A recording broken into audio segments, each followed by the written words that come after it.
When last we left our heroes, Task the Kobold Ranger, Greckles the Kenku Rogue, Panic the Tiefling Bard, Remy the Kenku Fighter, and Borky the Orc Barbarian, the party totally 100% did not meet with Edward and Rob. So they also didn't accept a totally off the books quest involving acting out of the council's interests, but the population's best options. They totally aren't waiting on a quest that will conveniently take them to their quarry, to a clan of orcs near the coastlines that could be a potential ally to the city. But what the party really did was say their final farewell to the Silver King as he made his way back to Eltmer, got a cool new sword, took in two of the Silver King's children, Zotira, a now dragon nanny for Tarisk, and Arlo, a troubled silver dragon youth, new door guard, and professional Remy ass kicker. After a night-long sleep, the party was awoken to an excited Meryl, who led the party to a strange group of individuals forging through the city of Alivast. A human man covered with scrolls, and a strangely robed individual with more arms than a person with arms should have. The party strode forward, spearheaded by the mysterious Azra Sahar, a red and black scaled kobold hailing from the sands of Ruba.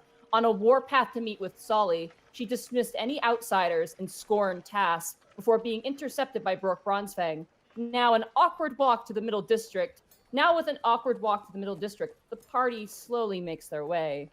So as you guys are now standing in front of this now probably 20-person crowd of guards and Azra Sahara and her party, and you guys as well, you guys are kind of walking a bit, dragging behind. There seems to be a certain amount of distance that they're giving to Azra Sahara and her two companions.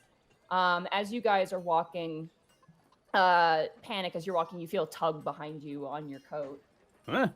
Hey. Oh, sorry. It's Helena. Are you guys okay? Yeah. We were just following around this red kobold lady that keeps kicking everybody's ass. Yeah, she kicked Welch's ass, she kicked Sebastian's ass, she kicked Doros's ass. I mean, she probably would kick her own ass if she could, but sorry, pardon my language. How fast did she kick Welch's ass? Oh, she slapped him and he just fell over. That's and crazy. then just started crying. Oh, man. And then Doros ran and started cradling him. It was very sad. Oh, don't tell him I said that though. That sounds about right. Yeah. Helena, Yeah. quick question though. Yes. Was she stopped from entering the city or any other district because of Alivastian law? Well, generally we have the gates. As you've seen, there's like gateways that people walk through. Those typically aren't like people can walk through them. There's magical indicators and things like that, but not really like a wall, unless at times when things are. They don't give me too many details just because I'm a civilian guard. Needless to say, we heard a report about kind of a woman forcing her way through the gate, and then when we went there, anyone who approached her she'd just throw down a gauntlet, and all of the guards, most of them are paladins, and there's kind of this weird pseudo rule about duels in the city with paladins, and I think it was like a loophole. I'm not sure what's happening, to be perfectly honest. I've just been healing people who have been accepting the duels. She just kind of nods nervous in a situation. Interesting, regardless. Yeah, it's definitely a. You know what? As far as a Tuesday goes, it's pretty standard. Something always happens. So, Lots of crazy shit happens in the city. I've noticed. Yeah, you would not believe. No, I would. I've been present for several of them. Her face just goes 100 miles staring at the ground like. Oh. But you guys aren't hurt. You're good. Okay, I'm going to report back, and she kind of steps back, and as she does, you see Doros kind of show up behind her, and she goes, "Oh, okay, you're good. I'm gonna go check on Welch. I'm gonna check with Einford and everyone else. I'm gonna." Doros just kind of stares and says something. "Okay, bye, boss," and she kind of runs off. Doros stands forward. He doesn't look like he's been beaten into a pulp, but he looks as though he's a bit surprised. Couple cut marks on his face. Looks like they've been healed over. Nothing like major. And a few dents in the armor here and there. Specifically right where his legs are. It looks like the armor was like bent in, like a car crash almost. Yeah, and the rest of him seems rather okay. You do notice there's a lot of dirt on his back going up as he kind of walks up next to you guys. Just silently like kind of embarrassed, but also like, what is happening? Doros, did she force her way through the front gate even after getting asked for some kind of identification, something along those lines. Duros is just kind of shrugs, and kind of shakes his head. He looks a little bit dazed. Did she like grab you by the foot and pull you down? Cause she's like really tiny, but like even compared to you or even me, she's like really tiny. So did she like sweep the leg or something? Duros sticks one hand up to indicate himself, and he sticks up another hand. He sticks up another hand and then kind of shrinks it down to like a finger, kind of like narrowing his eyes. Like, yeah, this is size appropriate. Then he takes his finger and rams right into like the bottom part of the big hand that represents him. You get the sense that the way he's trying to convey is that she rushed him, knocked him on his ass, and then basically like disabled him so he couldn't get up and fight. So basically it was a full knockout in like one round. Oh, she bulldozed you. Doros nods. What's a bulldoze? Is that when a bull drags a blade? No, it's when you try to tip over a bull while he's sleeping, and then he gets really angry, and then he kills you. Oh, okay. Doros like contemplates it, kind of narrows his eyes, like doesn't really like being like the association of the bull, and is just like, okay, yeah, Listen, sure. Bard College was wild, okay? He nods, and he's like, all right. As you guys make your way, you actually, Remy, you're getting kind of nervous because you guys are making your way towards the High District, but then you guys careen off, not towards the High District, but to the Middle District, where you know is the Middle Clergy District, which is actually where the jail is in Alivast. Oh, good. So as you guys kind of begin to careen that way, Azra Sahar immediately notices the difference in the direction. Like the moment there's a turning, she looks up to Brooke Bronsfang and goes, "Where do you think we're going?" And she kind of halts immediately, along with her companions. And Brooke turns around and goes, "We're taking you to a even meeting place. We will bring Sully to you, not the other way around." And Azra Sahar kind of narrows her eyes. She goes, "Very well," and then puts her hand next to her on her blade. Her companions also do that. Quick question. Except for the guy in the robes. Actually, just a quick question real fast before you start, Bosco. Where are we in conjunction to where Azra is right now? Good, you guys are a solid like 10 feet away. Okay. Like behind? behind, yeah. See all of them put hands on their blades? Just like kind of casually. Like they're not like we're gonna totally attack and kill you. They're just like, okay, you're leading us somewhere not planned, so we're gonna be ready. The robed figure does not go for anything. They're currently still like, if we're 10 feet away, Remy's going to get 5 feet away and march specifically behind her. And if any of them draw their blades, he's going to have his hand on his hilt and he's pulling his blade. Okay. You are not the only one to do this. Brooke also does that, as well as a couple of the guards. Doros does not. Doros has given up. Had a long day. He wants to go see Willow and he wants to be done. Did she give him like a head scratch, like a head massage, like? And probably a couple potions too. All right, so you guys continue on. You guys make your way through the gates, and as you guys are making your way from the Middle Crafting District into the Middle Clergy District, you guys are stopped. All 5 of you are stopped, and there's kind of this pause as the guard, as you know, as Horus, the owl Kenku guard, is like, "You have no registration to enter this district." And Brooke Bronsfang kind of looks to him and then looks towards the 5 of you. Can I make pleading eyes at him? Come on, man.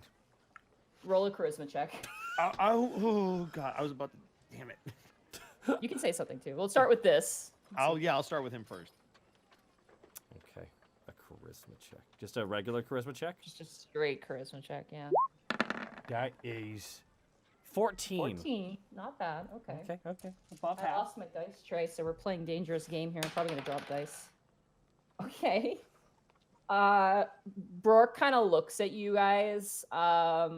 He just kind of closes his eyes, rubs the temples, and is just like, "Give me a reason." She knows something about my past. Roll a persuasion check.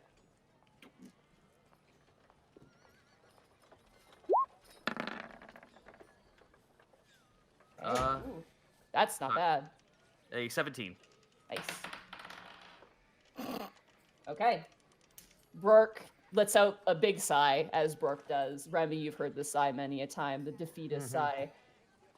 Give them temporary certification. I'll cover it later. He turns to the guard and kind of nods, and the guard's like, very well, Brooke Brownsfag, but this will be put on your record. And he goes, won't be a problem, correct? Not at all. No. I mean, if anything, you might need more meat. Looks like these people might Hey, be... Monty. Mm-hmm. Forgive my 5e ignorance. What is the equivalent of knowledge nobility in 5e? Is that history? I'd say history, yeah. Can I roll a history check to understand if I would have any clout to get them in so Brooke doesn't take the brunt of this? Sure, go ahead. Oh, boy. Let's see if it works. 21. Yeah. Okay.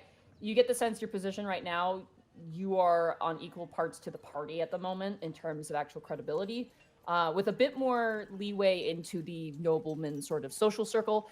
Where you are right now in terms of the position you are in, given that you are under review, you are basically kind of within the same sort of, yeah, you're not going to get any more higher than what the party has access to as well, even with Got a good it. argument, just simply due to paperwork. You're a So, bum just like us. yeah, sorry. Welcome to the shit. That hurts Remy's feelings, but that's okay. By the way, for the podcast, it was a 21 because I didn't say it. Oh, yeah. Yeah. Yeah, no, Brooke kind of lifts up his hand and spins. And as he does, the kind of weird caravan of people at this point makes their way in. As you guys enter the middle clergy district, it's actually quite small. You haven't really realized, you've been there a few times, given some of your past. You haven't realized how small it is and also how pretty it actually is. There's a lot of gardens. There's a lot of beautiful sculpture work that appears to be new. As you guys walk, you see two constructs polishing what looks like a full-on like brass statue of some character or other of some kind. You're not sure exactly what. And they're kind of polishing it up, and they kind of look and watch as you guys pass. And as you guys pass, they give a wave. As they're kind of like just polishing, kind of putting the finishing touches on it, while another one is like watering a garden. You even notice as one of the guardsmen is just kind of like, ugh, like kind of as watching that as they go by. Greckles will wave back. Yeah, they do. They are very excited. In fact, as you wave back, one of them gets more enthusiastic and starts waving faster, like to the point where it's like a fan. Like, oh, they responded. And you guys, there's multiple buildings. A few stand out a bit more than others. It's kind of a bit of a fight of who has the best temple a little bit more. Because like with the high district, there's kind of a standard, and then with the low district, it's just kind of whatever works. The middle district is where the clergy are just like, my God's better, but in a more passive architectural sort of way. But you guys kind of forge past that, all the various different temples, to Ginter, to Hoketh, to Avon, to Uspa, and to Livracia. You guys kind of make your way past, eventually, to the jail. Which is kind of inset on the side of the Who does the that wall. worship, by the way? Who does the jail worship? Kind of Avon, the not so nice part of Avon. Oh. There are two guards manning the front, and as you guys kind of enter, the tension kind of grows. Hey, Monty. Mm-hmm. If I want to read the body language of our guests, is that perception or insight? I assume insight. Insight, yeah. If you guys want to Okay. do it. Hooray! As It's we actually approach not a said bad jail. idea. I will say 9. 9. Okay. 22, yeah. Greckles, as you're kind of looking at this, and Task even better. Perfect. 15. All right, Task, your knowledge of kobolds, I'm going to give you advantage on that because you're reading Azur Sahar, I'm assuming. Oh, absolutely. Yeah. This is pretty standard affair. You know this. Any sort of like scout or like less of like a part of a unit, but more of a separate part of a unit will they're always at attention. I mean, they're by themselves. So this type of behavior is not like paranoia, it's just assurance. Yep. And it also is a way of showing the enemy, like if you do anything, I have retaliation. I'm not hesitating. Basically what Re- Task did when he first got Yeah. here. Oh yeah. It's complete. Like the moment you see it, you're like, wow, you remember it. Can't believe I was that much of a douche. Yeah, you've come a long way, buddy. Greckles, you're reading Azur Sahar, but your eyes lead to the weird robed figure who is still fidgeting and still weird as shit. Something about him is familiar to you, and not like in a you know him sort of way, but in like you've seen this before. and it's bringing you back to memories of the Eastern Isles, but you don't know how. It's like it's on the tip of your tongue. You just don't know. Is he just fidgety, or He's super fidgety, and the sounds that he's making, specifically, like just in general, you're just like, I know this, I remember this, but I don't know how I remember it. It's like something that's familiar but not. Like it's something familiar but it's changed just slightly to the point where it's not familiar anymore. can I make a raw intelligence check? Roll a knowledge nature? Ooh, okay, let's see here. Listen with your bird holes. I will with a 16. Not bad. Okay. There's something there. You're on the tip of it. You don't know, and it's a mystery. The panic. You don't have to check for this guy. The guy with all the scrolls is loving every second as the situation gets worse and worse. He is reveling in it. He's loving watching the situation get more intense. You can see him almost like feverishly, like it's almost like an adrenaline high. He's just like yes, like this is great. That's a ragu, right? That's Ragu, yeah. That's totally Ragu. He's like, What race is he? he is a human. He is 100%. He's a human. He is very very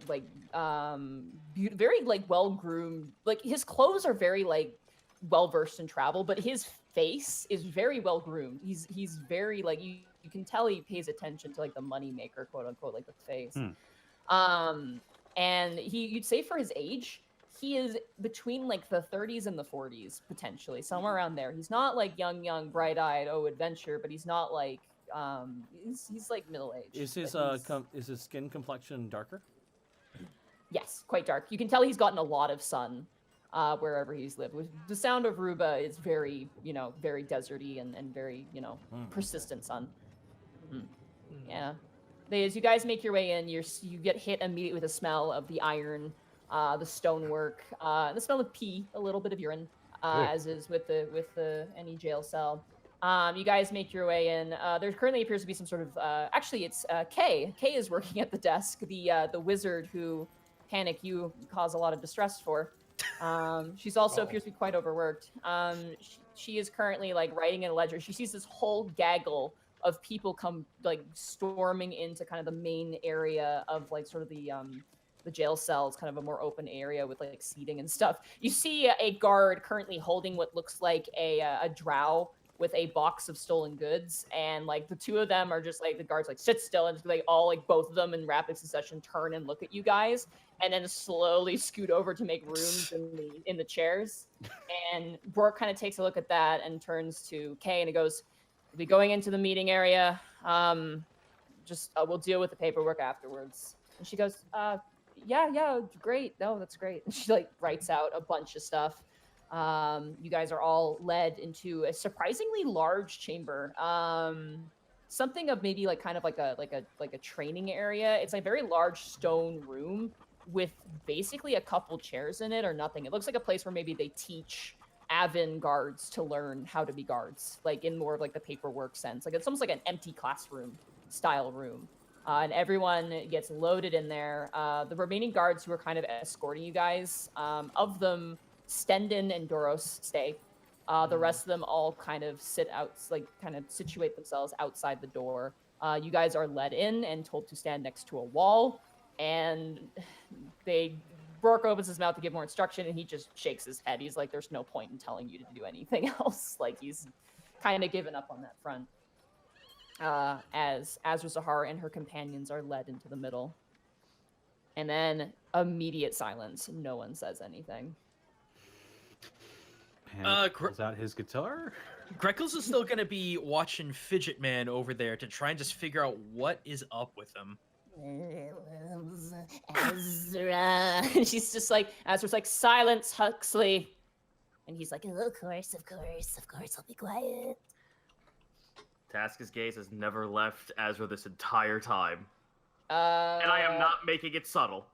Yeah, roll a perception check. Uh-oh. You're probably gonna see her. Okay. 19. Yeah, totally. Despite her stat increases, that's not gonna help. She rolled an 11. As you're staring at her, you see a sideways glance for just a second where she knocks eyes with you and then immediately turns back. she's old. Like that's the first thing that hits you really hard. She's old. Like 90 in human years old. Like seems like she's really old. There's no way. Like the other thing you notice is that she is like geared to the nines. Like her shield and her sword look insane. The sword in particular catches you though, specifically the gemstone inlaid on the hilt. Something about it is weird to you. It's almost like a memory or something. And you don't quite know what it is. You could roll, I would say knowledge nature. Actually, knowledge arcana with advantage because you may have stumbled. Ooh, goody! Here I go with 17. 17. Okay.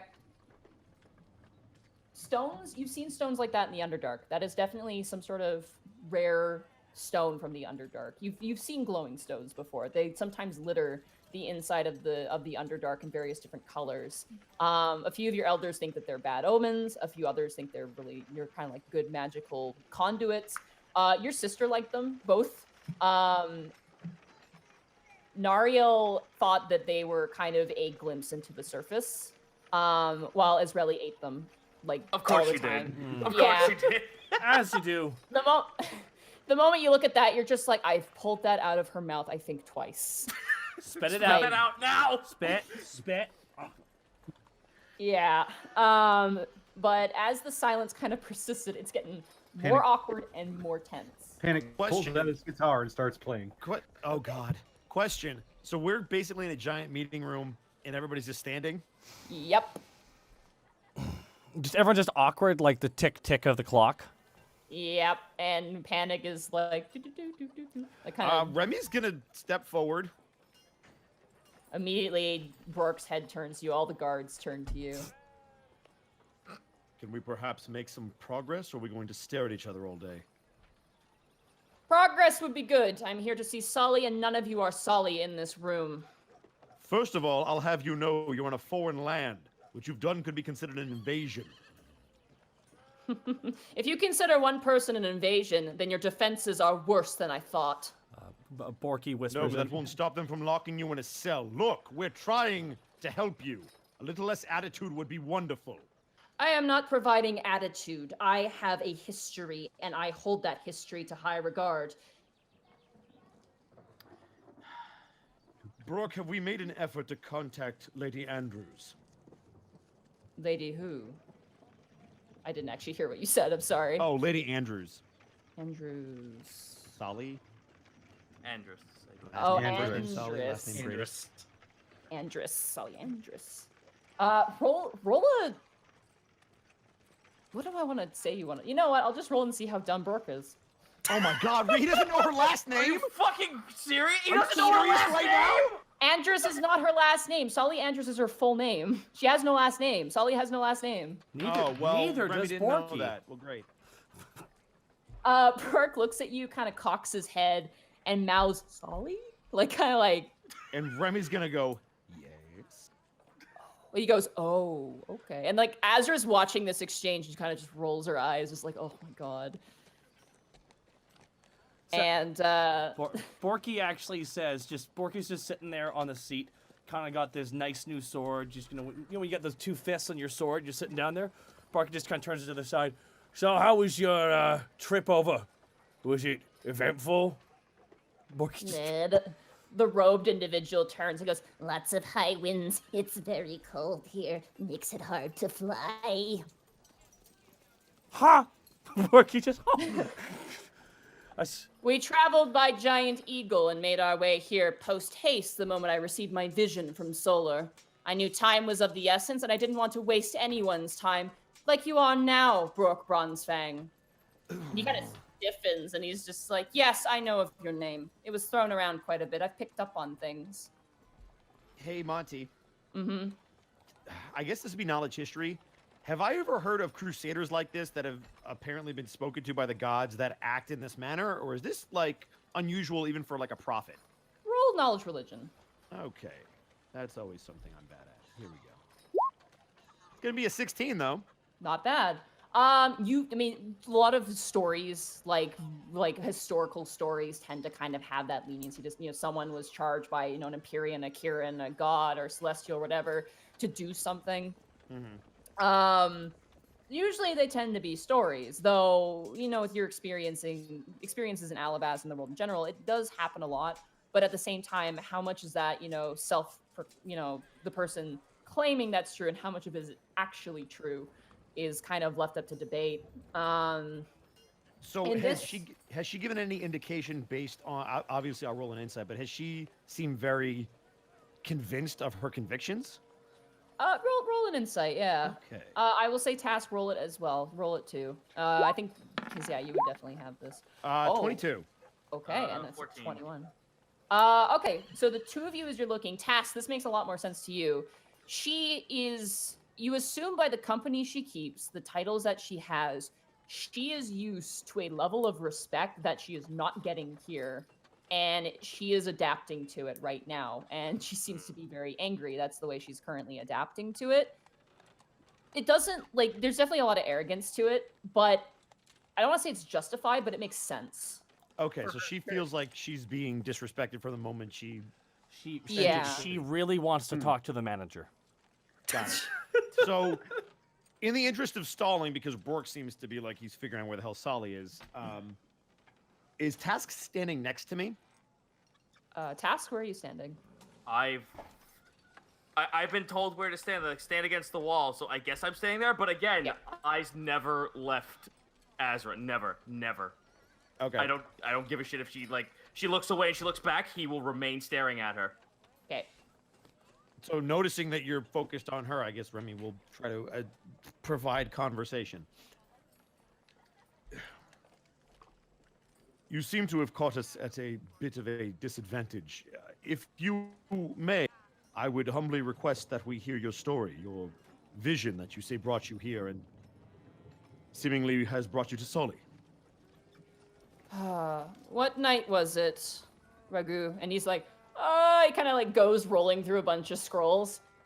It was quite a few months ago. We were making camp. We were hearing about some bandits doing some simple work after our grand adventures. He kind of gleams the smile, almost like twinkle, twinkle sort of smile. And I believe you awoke abruptly, which you never usually do, from your sleep, claiming to have seen a large angelic figure drop down and speak words of a change of tide and communication and something about training. The vision was hazy, you spoke of, but when you awoke, you were clutching that of a feather. Actually, probably we should show that. And Azra kind of shoots him a look, goes, "It is a holy relic. It will not be shown to strangers." I mean, Greckles, don't you still have some of those? Yeah, Some- Greckles. No, shush! I'm trying to think. We never got any of Solar's feathers or anything like that. No, Solar's feathers are big. They're like giant, like ostrich-sized feathers. What you have are some feathers from Sully's helmet, though. Yeah, I would just kind of present those, not making a sound. You gonna show those? Yes. Okay. Gonna have Azra Sahar roll knowledge religion. Which should be very interesting. Okay. I don't think it's very high. Sorry, 1 second. I just got to pull up her. Greckles has a foot up against the wall, arms crossed, just reaches the right arm in his pocket and just kind of pulls it out to show him, which just looks like a really snide look. You want some For a cigarettes? woman who's coming in, her religion is not that great. But she did roll high. As she kind of looks, she does stare, and she kind of laughs a little bit, and she goes, "Is that some sort of replica?" No, it's a gift from one of my dearest friends, Sully Andrus. Roll a intimidation check. Oh. Woohoo! Yeah! Watch it be low. 18. That's not bad. 18. Her brows raise, and she nods sagely, and then turns back to the guards. "So I see she has made other allies in the city as well." And Borkamia's like, Oh yeah, we've definitely helped out with Sully every now and then. Just a lot of crazy things. I remember the first time we ever met Sully, there was a giant owl bear just running through the city. I don't know what the guards was doing, but that thing was just going crazy. But yeah, what? Borky, slow down. No, The Borky, keep going with the titles, as Tass says with a grin. You know, and that happened. And there was some stuff with spiders. I don't really remember that. And we were turned into dogs for a while. You watch as the human Ragu, his eyes just like turn like massive, and he starts pulling out a scroll and like writing everything that Borky is saying. But it's not like- even the wildest thing. But the craziest thing is that he was a pug, and all he wanted to know is he was a good boy. And he, like that, just disappeared. It was crazy. He's totally gonna come back, though, I think. Turn around and kind of cock an eyebrow at this story. It's true. It actually is true, Remy. Ragu turns to Azra and goes, okay, we need to stay here. And Azra just like, oh, just kind of sighs and turns back, kind of arms crossed. Still, Remy's gonna do the same kind of sigh and turn back to look at her. Brooke just looks exasperated. Like he's just like head in his hands. And you watch as Stendon turns to Doros. He's kind of like laughing under his breath. He goes, she kicked your ass. Like laughing at him. And goes, like, shut up. Like kind of like, Shut up. Oh, go ahead. Eventually time passes and there is a knock on the door outside. And you kind of hear some shuffling and moving as Brooke just immediately just snaps over and opens the door, and you can hear kind of conversation kind of like going between individuals you can't really hear unless you'd want to roll one person. I would love to roll a perception check. Okay, Sure. one person listening, only one, so we'll go with Remy. All right, go for it. Yeah, no advantage because this is by hearing. Yeah, Use your ear holes. I'm decent at this. 21. Not bad. You hear Bork go and kind of ask, are you okay? Like, is this okay? And then you hear a female voice go, what's happening? I don't understand what's going on. Then eventually you guys watch as Sully, who is currently covered in soot, and like in like a blacksmith apron, her hair is kind of tied up on her back, and she's like got a bunch of tools kind of shoved in her pockets. She kind of just like pokes her head in, sees all these people. Borky's still going, and the guy's still like writing. He's just like, a pug, interesting. He's kind of like doing an illustration. As Sully just kind of steps in, like, kind of like, what is happening? Like, suddenly walking into the principal's office and, like, all your parents, like, your entire family's there or something, and you're just like, what happened? It's a birthday party. Happy birthday. I would like to insight Azra to see what she does when her eyes meet Sully. Same. Oh my god, same. Okay. Oh. Nat 1, never mind. She's got eyeballs. That is a nat 20. Well, I'm glad somebody could see. Well, I don't need to you- roll. Yeah, wow. Remy, as Sully comes in, you see her in this outfit. That's not Sully. Burke, what are you playing at? Greckles, as you insight Azra Sahar, you have a split second where she unsheaths her blade immediately. What? Yeah, she immediately pulls out the blade, and that is immediately replied with Brooke pulling out his blade, Doros and Stendon pulling out each of their blades. What are you guys doing? I'm Put it pulling out away. my weapon and summoning a shield. Okay, 1 second. Let me get appropriate music here. Everyone Actually, pulls this out is guns and probably- points them at each other. All right, look, I didn't want to have to fight another dragon thing in the. All right, here we go. Task will. Oh, I'm sorry. Let me just. What are you gonna do? You're gonna pull it out. I was gonna No. do a thing. I was Yeah, gonna say before anything happens, it's like a split second. This happens as you guys pull out your weapons.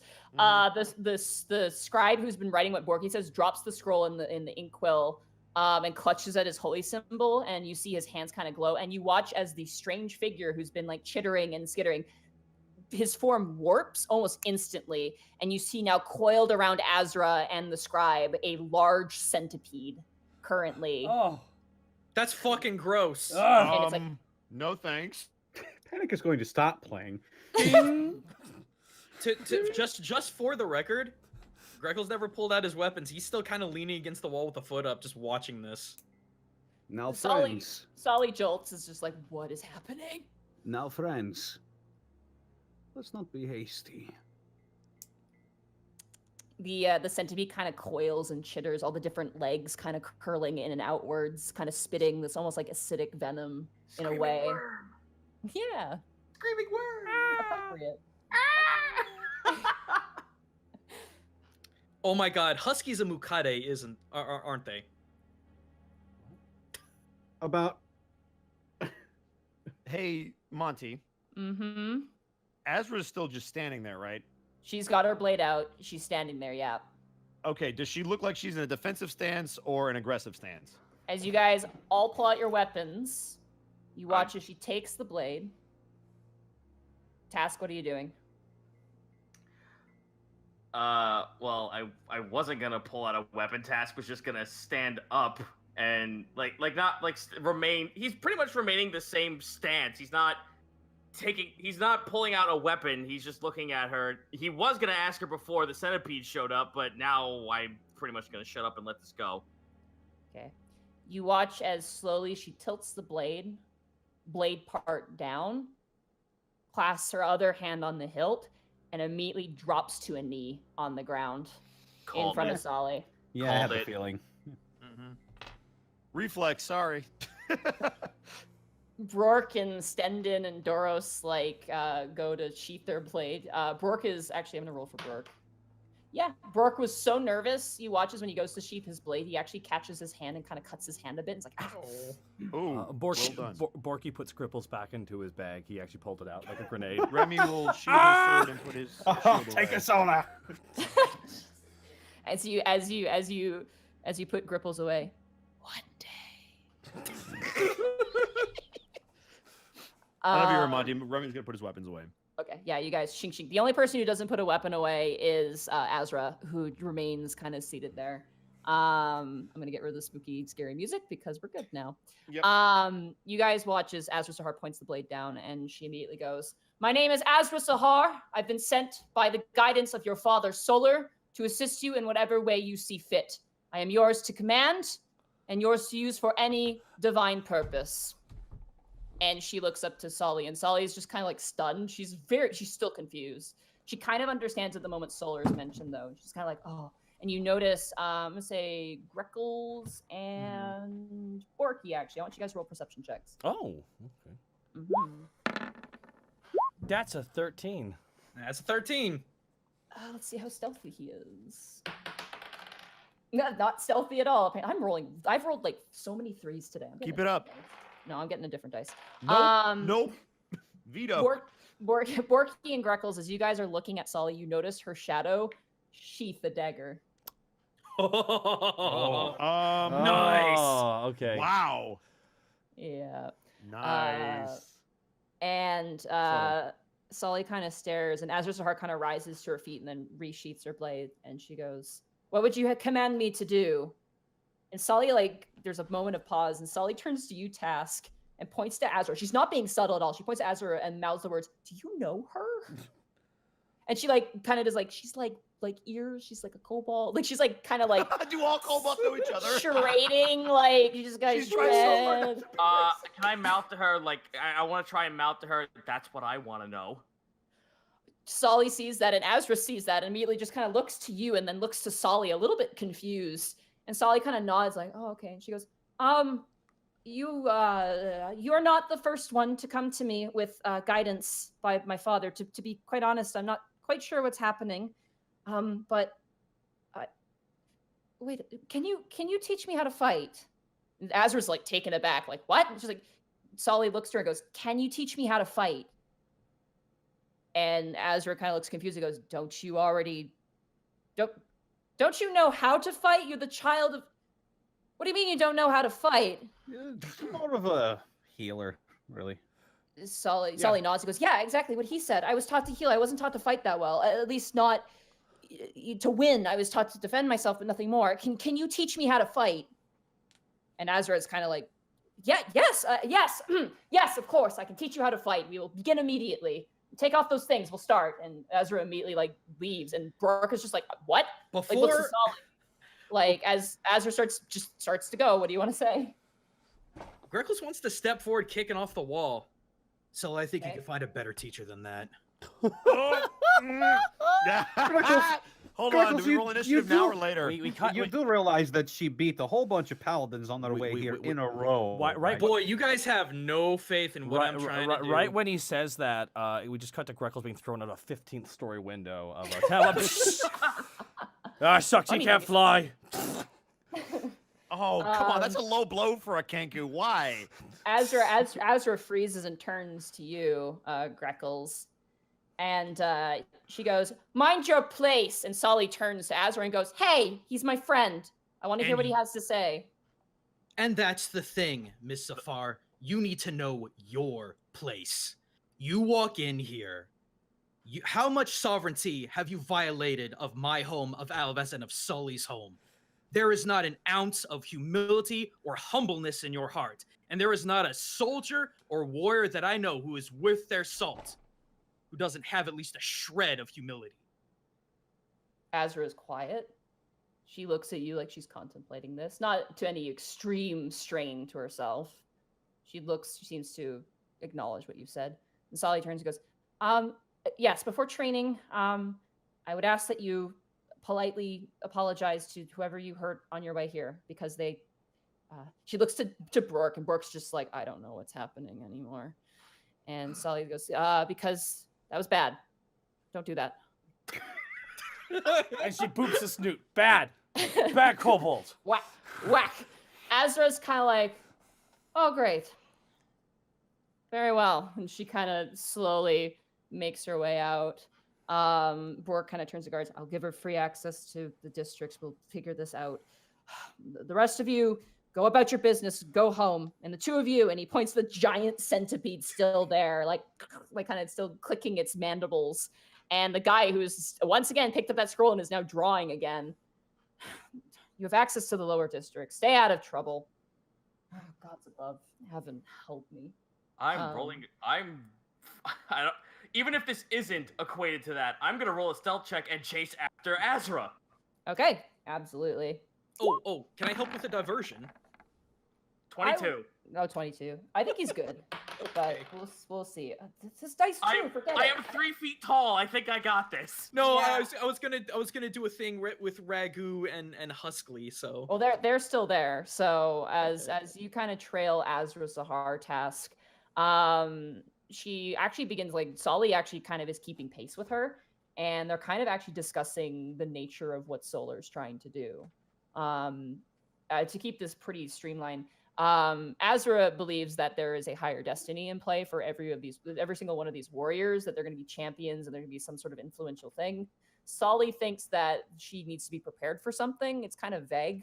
And they're kind of like knocking heads over. The one thing that seemed to be kind of tripping up on is, why are Sully's visions and why are Azra's visions really cloudy and unclear? That is the thing that seems to be bothering them the most. And I will. Okay. You say that, so I hear that. Yes.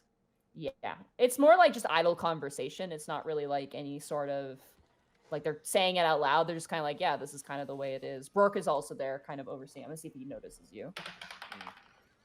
No, does not. Wow, I have not rolled above anything. He does not see race as that are kobolds. Jesus. Okay. So he doesn't notice you either. Stendon and Doros appear to be heading back to their respective posts. Doros is probably going to go home. Poor guy. Yeah, he's had a rough day. And as you guys kind of make your way through the city, everything's kind of back to normal. There's a lot of bustle as you kind of follow them. Is there anything you'd like to do? They're about to reach the High District as you are kind of trailing behind them. I was gonna have a quick conversation with those two prior to this. Oh, they're still there. They're just in the jail. They're just standing there like, what do we do now? Well, Like, Ragu, Huskly, was it? you watch as like the centipede snaps and contorts until it twists back into that robed form, which is still kind of skittering the fingers together and kind of itching at the gloves. If you have nothing else to do and you do have access to the lower district, I invite you to our pub. Ah! Ragu grabs you by the neck. Do you stop him? No. He like wraps his arm around your neck and goes, I can regale you all about the legends of Azra Sahar. In these new lands, you'll love it. Oh, a drink and a good story. Oh, okay. Well, Those a are drink the at things to least. live for. Oh no, you gotta hear at least. He pats you on the stomach. You gotta hear at least one story, one legend of her title. Well, As a bard, would I have heard any of these legends before? good question. Roll knowledge history with disadvantage, because this is not something you would know in these regions. Heck. Panic has a bard friend. Like, he had a holy symbol. It's clear. Knowledge history, you said? Knowledge religion? Knowledge history. is a 5. Not a clue. You're just like, what? You've heard story about Ruba, like all kinds of Ruba legends. It is definitely like written with a lot of like fanfare and a lot of like like it's just like it's a little too unbelievable at times, but it's still entertaining. Especially in regards to like kind of the like places of gold and values and things like that, like valuables and like it's like it said like it's like there's stories of Ruba was built on top of the greatest dragon treasure trove of all time and things like that, like these sort of like, you know, Road to El Dorado style like legends in a way. But you've no idea about anything he's referencing, and he seems so hyped to talk about it, like it's like his thing. Task, as you are trailing Azur Zahar, they're almost made it to the I edge say of out the loud, harvester. I'm not finished with you. Azur Zahar turns. If it is against my quarry's orders, or if it is, I am not done with you either. Good. None of us. None of us are. She kind of spits on the ground. And then Sully kind of turns and goes, hey, please, could you mind? They're my friends. Nazar goes, I apologize. And kind of raises her head, half-ass apology. And they go inside. I don't need your apology. I need information. She's gone. Damn it. She's not nice. She doesn't like you. And who's to say? Your answers might not be with her, though. As you guys kind of make your way out of the jail, Kay kind of looks. Question. Mm-hmm. Sorry, where did Bork go? He went with Sully and with Azur Zahar. Can I catch him? Well, you had Task following stealthily. And I mean, you could catch the other guards, Stendon or Doros, probably a lot Curses. easier. Yeah. You know what? I have a rapport with Doros. I'm gonna approach Doros. He kind of looks at you as you walk up to him. He's kind of rubbing his arm. Doros, do you have a moment? He nods. Question. I know you're a man of few words, but you work with Commander Bronzefang on a semi-regular basis, yes? He nods. Has he been acting strange at all to you? Kind of warbles his head side to side, like. More so than usual. And Doros kind of scratches the back of his head and kind of looks side to side, like doesn't really know what to say. He opens his mouth and just closes his mouth and kind of shrugs. Insight? Yeah, go ahead. Oh, please. 9? Please roll low. This man has a stone face. You have no idea what is. Literally. Yeah. You are unsure. Look, if there is a more discreet way to let me know, please do. I have concerns about the commander. Bork kind of looks at you like, "Whoa, you have concerns about the commander?" Like almost like, okay. He nods his head like, You mean Doros does? Yeah, Doros. Bork, I was like, wait. No, sorry, Doros does. Doros nods his Okay. head. I'm so sorry. Yeah, Doros nods his head like, but kind of like Stealth not roll. fully committed towards this plan because he's not quite sure what's happening, but you know, he's being nice, at least cordial. I'll pat him on the shoulder and let him go. Well, you have to get on your tippy toes there, sir, but you can try. Well, I'll pat him on the arm. There's a part of his arm I can reach. Yeah, you reach his arm. Clang, clang. He's tall. He's a tall lad.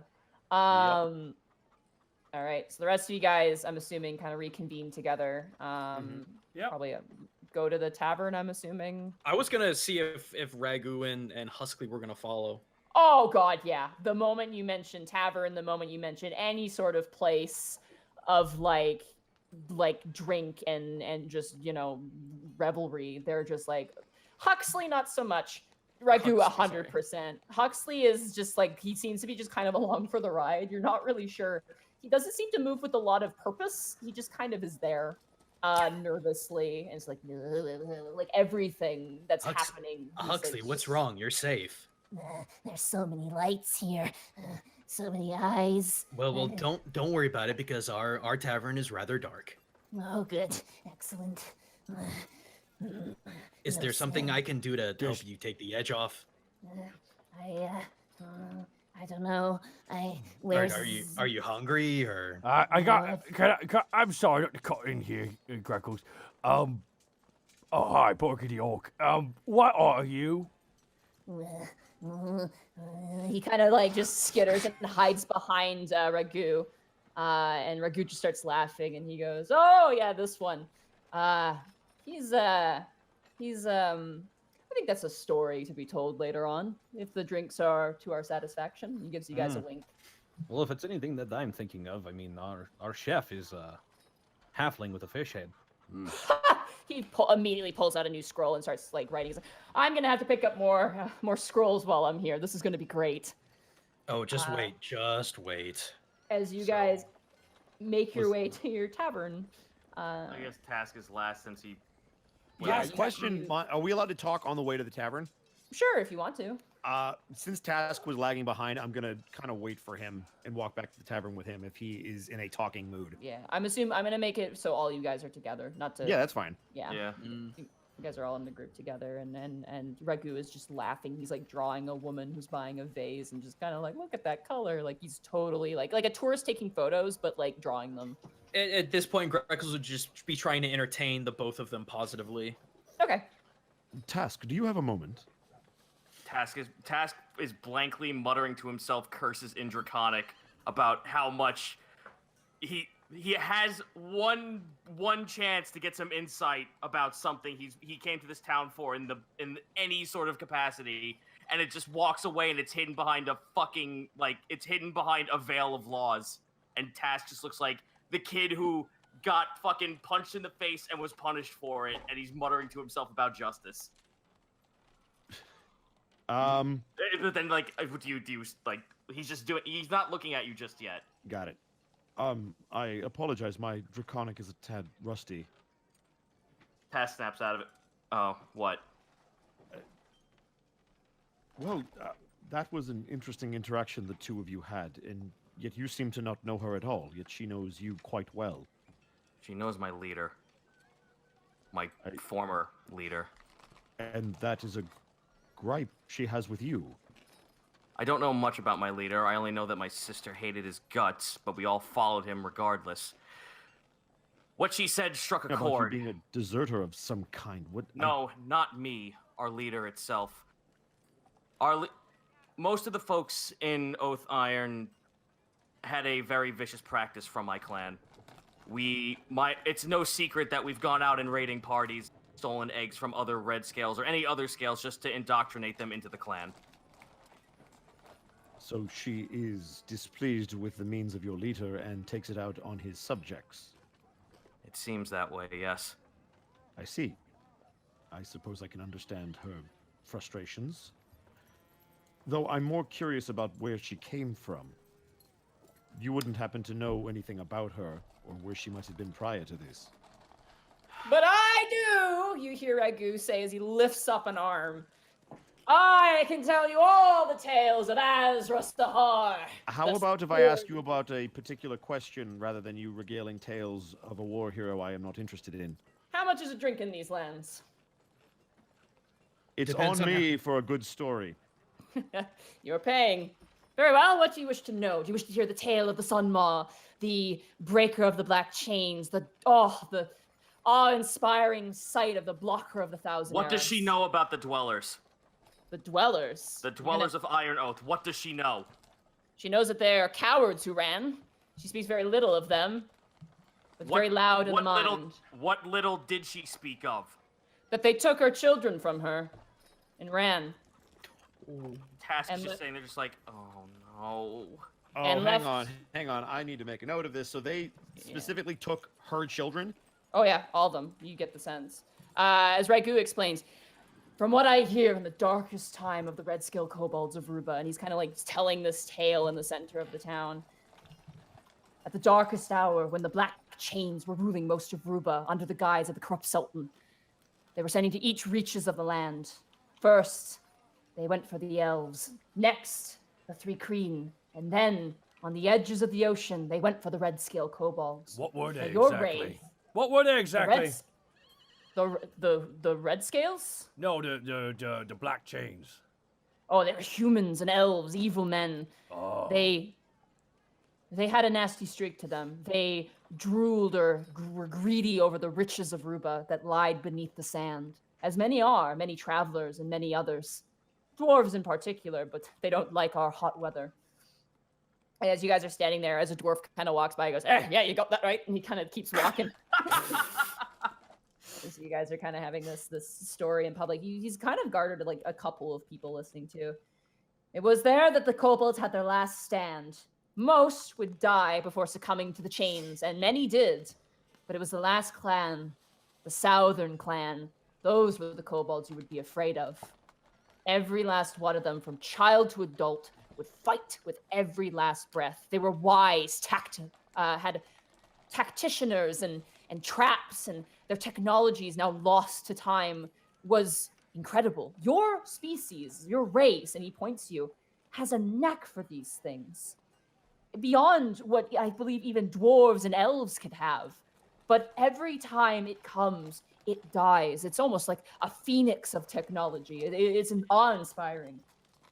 From what I understand, it was a last stand between the Southern Red Kobolds and the Black Chains.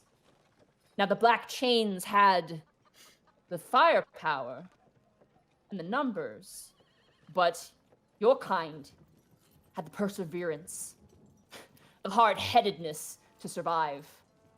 That was, and you watch as he pulls out a pipe and kind of cleans it and sticks it in his mouth. Before your leader took half of the numbers and ran. What was a potential close battle was an immediate loss before the war horns even rang out. As you guys kind of walk on forward, the clouds above begin to gray a bit. From what I hear, every kobold captured that day had a chain lashed around their neck, so tight that every time they took a drink of water, they were reminded of who they belonged to.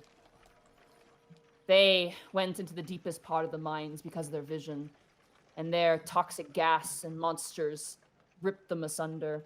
Azra Sahar's very ears were ripped from her body by the masters that whipped her to be sold to buy the very drink we intend to drink later. Just why the ribbons are in its place. She earned them back, I'd say. There are more stories to be had, but I want that drink first. Right, Huxley? I want to go home. You got it, Huxley. That's depressing. I'm Borky gonna just look at says what is awkwardly. Task's reaction to hearing that story. Task is like he's giving just like this fucking intense glare. It's unexpressionless. It's just a blank face waiting for more of this story. And if the worst case the worst is like, how about that drink? Task would have just like jumped over the bar, grabbed a bottle and handed it to him. Speak. Okay, you guys make your way up to the front of the bar, and as you do, both of your guards are missing at the front, and there's a bit of a commotion inside. Borky immediately runs inside. Oh no, the business! Before you can even reach the door, you watch as Vel has grabbed like 2 dwarves in each big, giant, meaty hand, and it's like, enough fighting! She tosses them into the street, and you watch as Arlo, with 2 arms, is dragged out like 6 elves. Who are all like swearing, and they're just like, screw you, you beard wearing like cheater, and they're just like, they just dump them out onto the street, and they're like, go home, it's too early to be this drunk, and they are like, they kind of take their fight elsewhere. Question: what is Vel race-wise? She's a Goliath, but she's weirdly short for a Goliath. Okay. Yeah. So similar to Doros, but much shorter. Yeah, she's about the same height as Borky, maybe slightly above. Dude, okay, good. But yeah, she's. Sorry. But Doros is way taller. Like, it's almost like strange. She's almost like a dwarven version of a regular Goliath. Gotcha. Yeah. All right. Sorry, what was that, Kurt? Oh, no, sorry, I didn't mean to cut you off there. Borky turns to Arlo. Ah, that's good. Now that is good work on your first day. That's what I'm telling you. Borky just taps him on the chest a couple of times. Good work, young man. You're doing us proud. Do not touch me. Ah, don't worry about it. You'll get used to me. Borky slaps him on the shoulder and walks inside. You watch as mist kind of rises out from the side of his mouth as he grimaces his teeth, and rolls his eyes, and slams up against the post and kind of crosses his arms. Oh, go ahead. Panic's just gonna, like, just sort of wave at Arlo. Don't mind him. He's a little much at times. There are some of my siblings who are the same way. Much to my distress. Still, he had the point. Keep it up. Gives a thumbs up. As Greckles walks past him as the last one in. Good fucking job, dude. You Roll a want charisma to check. you want to smoke? Uncle Greckles! You want to smoke weed? Greckles over here. Oh, that's a 13. You roll an insight check on Arlo. Greckles. No one else can do this because you're their dog. Oh no! No. Is he an That- inspiration? Natural one. one. Dun That's a dun natural. dun. He thinks you're the bee's knees. You are the coolest cat in the club. Hell yeah, As you dude. walk by him. You gotta Yeah. be an asshole to deal with assholes, kids. You are going. Take- You are take a going. lesson. Actually, I wanted to say something to Arlo. Is that possible? Because I know Yeah, Grex he's- wanted to be the last one in. He's standing there. He's standing there. Okay. You can come in afterwards. I don't see why not. Okay. I didn't want to step on Greckles' toes. What? Claws. Can I Claws. insight his Talons. demeanor? Claws. Talons. Sure, you can Just insight like his neutral demeanor. Demeanor, whatever the heck that is. I guess folded arm. Yeah. Well, Go ahead. we Roll lost it in. Oh, we lost him. Here he comes. No, I'm Here here. it is. Hang on. I'm waiting for it to roll. 10. 10. He's pissed Booty. off, right?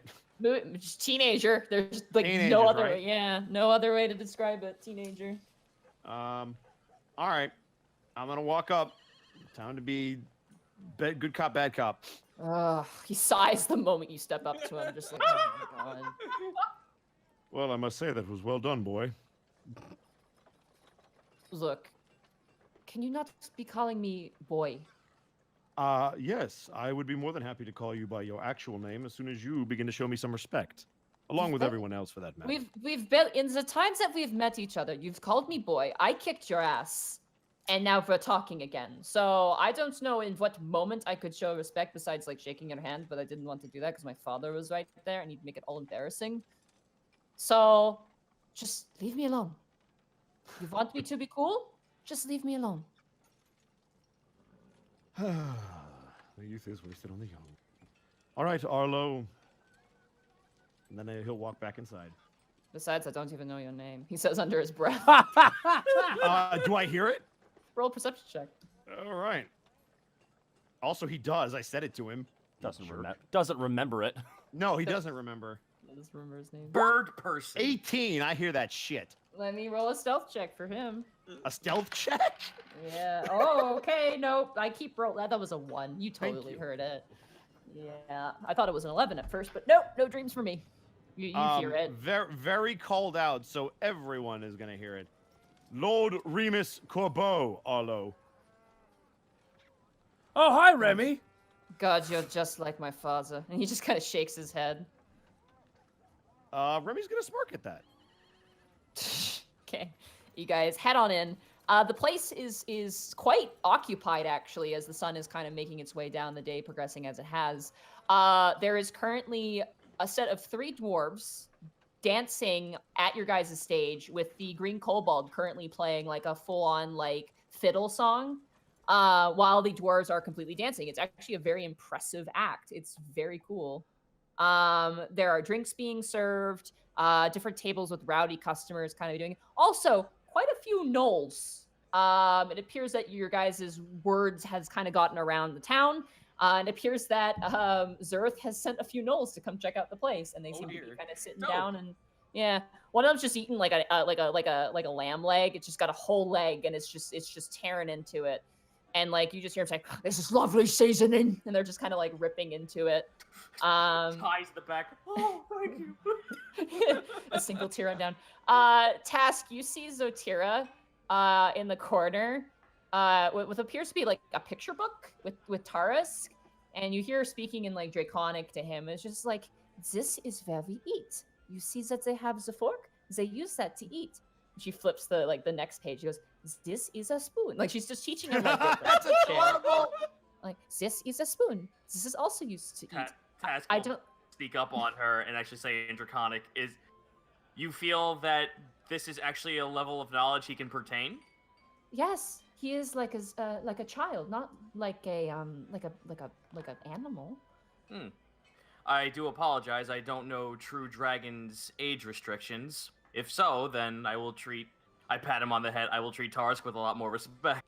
Yes, absolutely. If you treat them poorly, especially those that are taken away from the nest and hatched in civilizations like this, they become resentful and violent.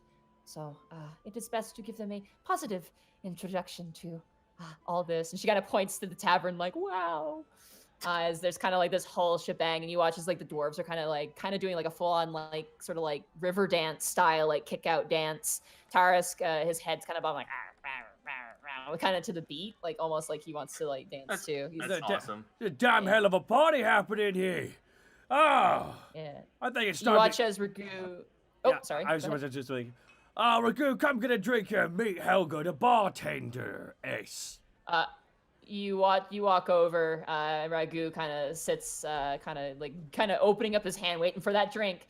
And you watch as Helga turns and goes, "Welcome to bar. Do not break anything." And Ragu goes, "Well, aren't you a ravishing sight for the eyes?" He's gonna attempt to be charming. Greckles would be. We don't have to do anything, but Greckles would be talking to Zoltira just to check up with her. Okay. As Ragu kind of plays these sort of honeyed words, Helga is no stranger to bullshit. She blinks once and goes, "You are playing full price. I do not care." Full price. That sucks. That didn't work out for you. Anyways, You guys find a seat. Borky puts down on the counter the hag goblet. oh, yeah, this old thing, Ragu? This is my hag goblet. Funny story about that. I suplexed the hag to death. I did it. I grabbed her. She was 9 feet tall, not even exaggerating. Grabbed her, and I suplexed her so hard, nailed the pin, perfect Northern Light suplex, and broke her neck. 1, 2, 3. I'm so proud of you, Curtis. This is a living nightmare. Someone who gives a shit about Porky's boasting. Yeah, and he can't even get that first sip of the drink. He's got another scroll out, and he's going to town Hey, immediately. Monty, Helga's behind the bar, yes? Yes, she's behind the bar. She's cleaning some glasses out. Looks like it's been pretty busy since you guys left. Remy would like to approach that bar I'm in gonna an help attempt you. to get her attention. Yes, I'm right here. Yes. Question for you. We wouldn't happen to have any drinks based around Eastern Isles culture, would we?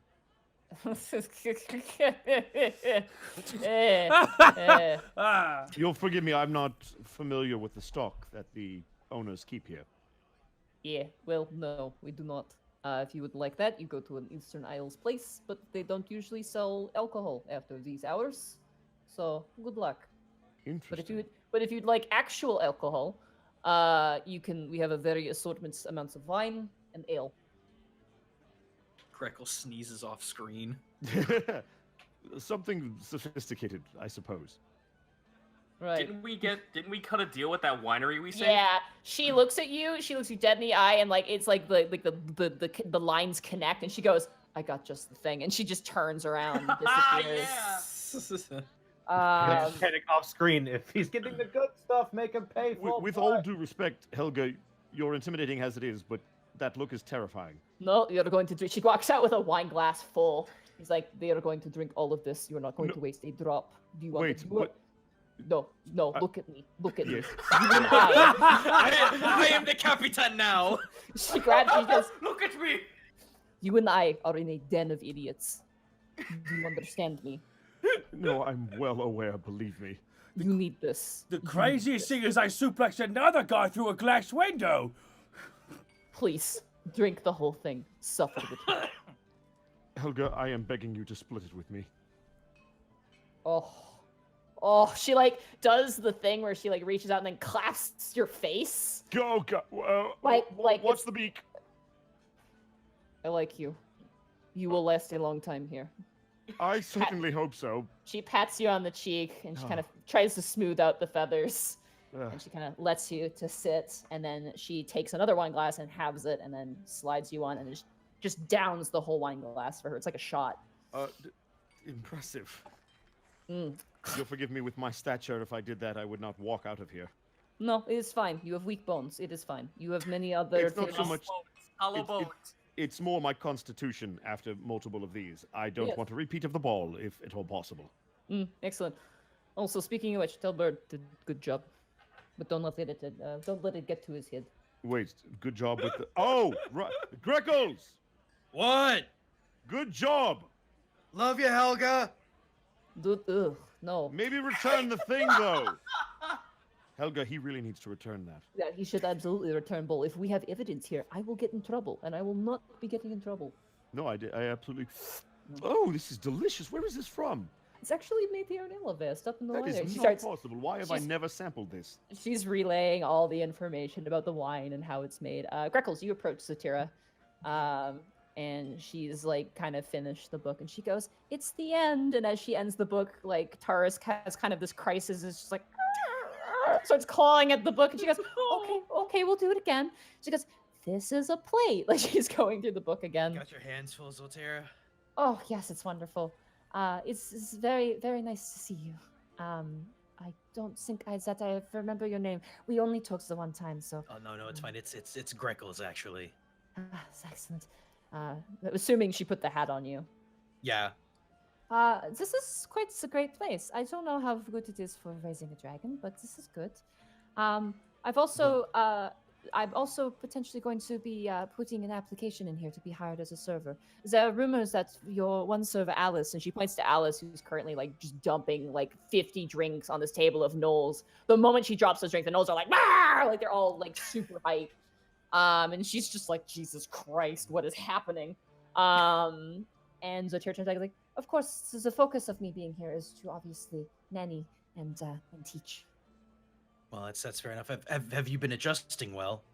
Oh yes. I mean, there's one thing that bothers me, but I think it's been fully explained to me. The children played this game called kickball. Right. And there's this ball, and they beat the shit out of it, and I don't know what the ball did. I don't know what the ball did to entice such violence, but you know, it's. It knows what it did. Zoltera, let me ask you a question. Oh, dear. When, Okay. When you were in your original form, did you ever just pick up a boulder and throw it as hard as you can just to see what you could do? No, that's bad. I could kill people with that. Well, that's fair, but I mean, have you ever just kicked a rock or thrown a rock or just to see what happened, just for fun? The first time, yes, I suppose. That's kind of the same idea, except there's a little bit of structure. They don't stop though; it just happens. It's never ending. There are rules to the game. It's just I'm not sure anyone's ever explained them to you. It's very hard when no one understands you. So that's a bit of a barrier there. But I see. I will understand this. Don't worry. And I must learn to set my own pace as to my father's instructions. Well, and give it enough time, and you'll do all right. Just I understand your stature. Just always be careful around here, though. We've had some weird things happen. Oh, so fair. If anything bad happens that I'm allowed to deal with, I'll turn into a dragon and I'll freeze it. Can you freeze it with? Greckles gets kind of up close and a little worried. Can you do it without turning into a dragon just to save that low profile? I can, but we're not supposed to unless we are told to. Which, in Gado's case, you foolishly did that. So, yeah. Oh, okay. That's a fair statement then. I trust your judgment, Zoltera. Yes. No unnecessary violence. Okay. None in my friendship will be like the ball that is being kicked. It also seems like your brother's doing a fine job of taking care of that mess. Yeah. Anyway, I should be getting on with the shape lesson with Taurus, absolutely. so Sorry I to should be keep you. going. Oh, it's all good.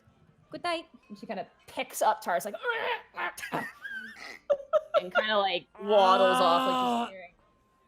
And you watch as Taurus being taken away from the fanfare. It's like crying almost like an infant. Like he's looking at you, Task. Like he's looking at you, Task. Like, help me! Why? Like, but it's obviously it's time for him to go.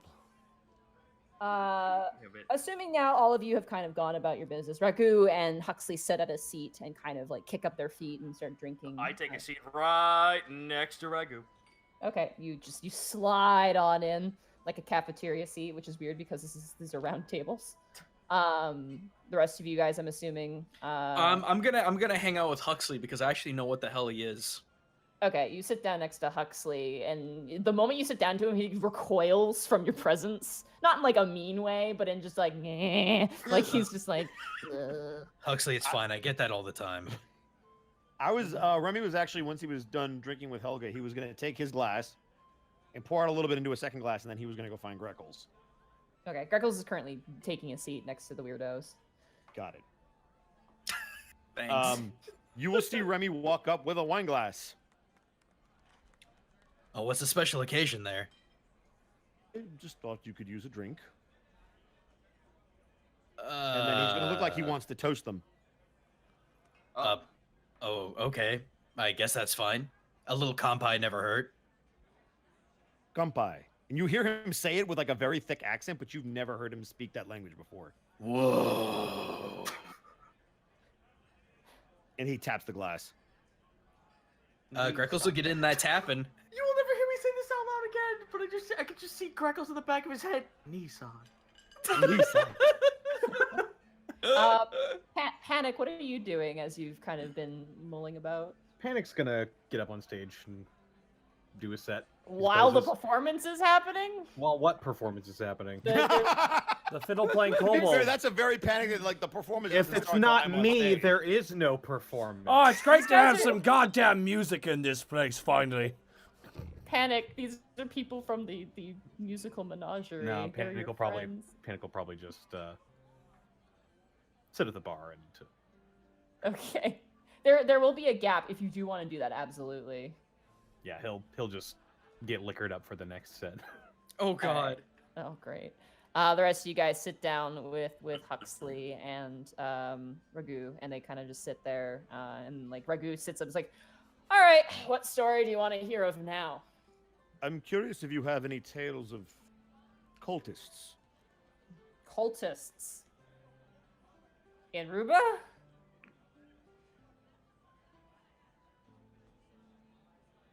I mean, are there? There can be. There's cultists everywhere. Big cultists, though.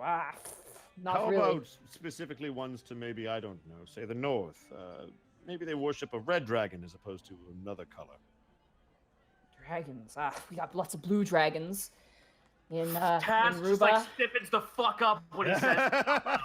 They also have some metal. He starts snapping his fingers. The metal, one of the metal dragons. I can't remember off the top of my head. I believe there's 3 of them. There's the coast one, the one that's in the desert. That's the one we have. We call them chatty dragons. They if you get caught by one, you're some cases. I got stuck with one for 5 years myself. I had to tell him every single story I had under my belt, and then eventually he let me go. Does the name Darkest mean anything to you? He shakes his head. No. Black Scale Dragonborn? Don't have any Dragonborn in Ruba. I think I've seen 2.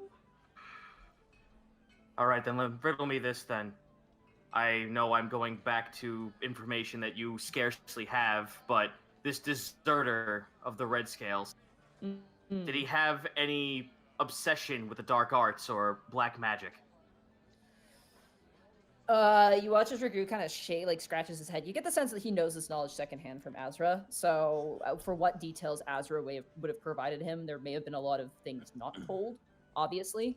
He kind of scratches. He goes, Azra's mentioned that he claimed to have visions. Whether this was a magical sort of thing or a falsehood or truthful, he kind of shrugs.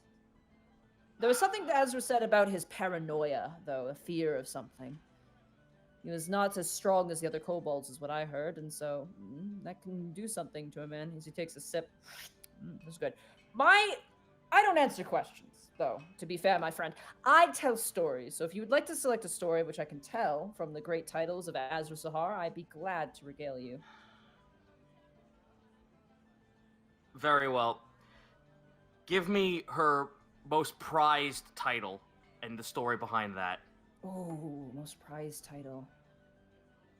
I'd say Breaker of the Black Chains. Yes, and he turns to Huxley, and Huxley's like, it smells weird in here. So, Huxley, how long you been traveling along with everybody? I don't have a good sense of time. It's just like time of day. All right. What year is it? Everything. Hey, hey, Ragu. Geez, how long he's been traveling with you here? Oh, we picked him up in the sands. What time? I think it was right after we usurped the. Oh no, it was when we were usurping the corrupt Sultan of the Sands. Yes, Huxley's been one of our most prized companions. He has a way with nature, I would say. Isn't that right? Sorry. No, go ahead. What are you in relation to this? Because it sounds like you had a hand in these titles. Oh, me. I am Ragu, great lore teller of Ruba.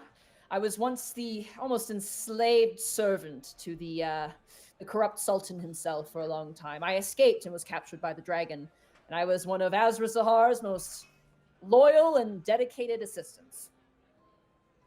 Not that she ever realizes that, but she marches to the beat of her own drum.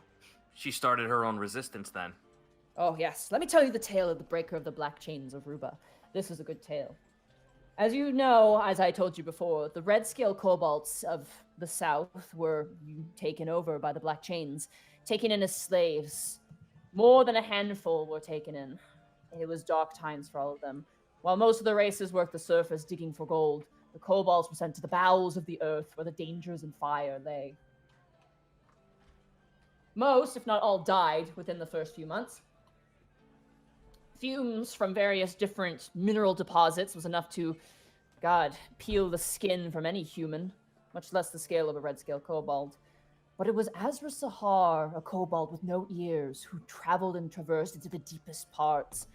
She had this almost feral instinct to live, and there she found the stone that lay in the hilt of her mighty blade, the Sunbane. That is to say, not the bane of the sun, but the bane from the sun.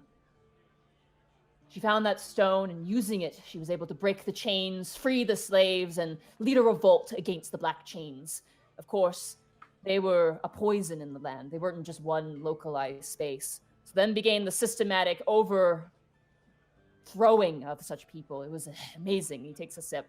This was before my time. I heard most of this secondhand. This is great. What is this? He's just drinking.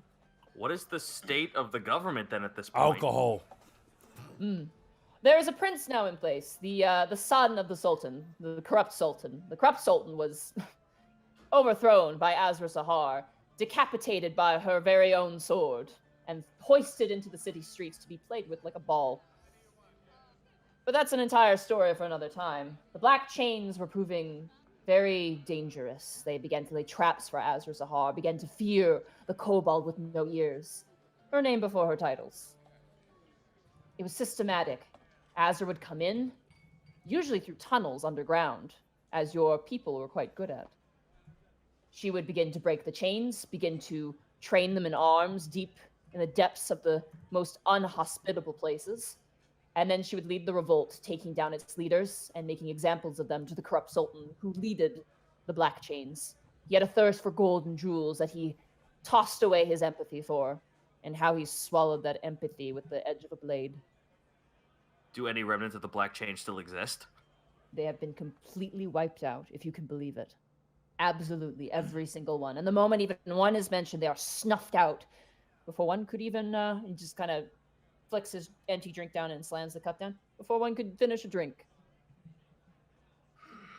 She must be considered a war hero amongst her people. Oh, she is a legend. Some people don't believe her legend. And those that have met her are left with something. She is cold, I guarantee you that. And he kind of flashes you a smile task. Colder than the ice and colder than the coldest nights of Ruba. Red Scales are not known for modesty. And war will do that to a person. But her drive is something impressive. Nothing stops her. You would almost say that she has a fierce determination to survive, yes? I think that was something she had to do, given the circumstances. Remy's gonna look at Task. Sounds familiar. Tash just says out loud as he looks to Helga asking for a drink. Boy, does that sound familiar. It seems the two of you are not as different as you might think. No, but I adjusted to the city. She has not. So, unfortunately, it doesn't look like she has a year to adjust to that. I was the lucky one. In her defense, I feel like she acted appropriately under the circumstances. disagree with her as I may. Under that hard outer shell is a deep, soft inert. Huxley kind of clasps his hands together and just sort of like, it's getting creepier. He's very weird. Yeah, weird. Yeah, you're a fun guy, Huxley. Well, I don't know what that means, but thank you. His head is just twitching all around the place. Huxley's War will best change boy. a person. It doesn't surprise me that at one time she was a much more compassionate person. Oh, this wasn't war though. It was, I think it was 10 years of slavery, and then probably 10, between 10 and 15. The day she was in a cave, she doesn't quite recall. And then more years of just straight rebellion, guerrilla warfare. Does change It's a person. amazing she still has her wits about her. It's amazing she still has all of her limbs. It speaks to her fighting prowess. Not much to her humility. No. That's worrisome. To be fair, when you've spent your entire life trying to survive, you tend to have a chip on your shoulder. She's probably gone through her entire life being expected to do nothing of importance. This conversation you two are having with each other, you just see Task's ears just lower, and he just looks at his. Should I even insight that, or will you give it to me? Oh no, it's there. You see it. What is it? It's you're pretty much like you're describing the red scales and how much is a chip on your shoulder, and it's just Task is hearing this, and he's just like, "Oh my god, that was me." That was both of us, Task. Don't worry about it. Remy, you and I need to have a long talk one of these days and a lot of drinks. We do? Yes, we do. Oh, all right. No, it's nothing bad. Don't worry about it. Oh, thank the gods. There's just a lot about me that I don't think you know. Yes, I don't disagree. Well, You. well, oh, What is it doing? He's like jabbing at you, Borky. You.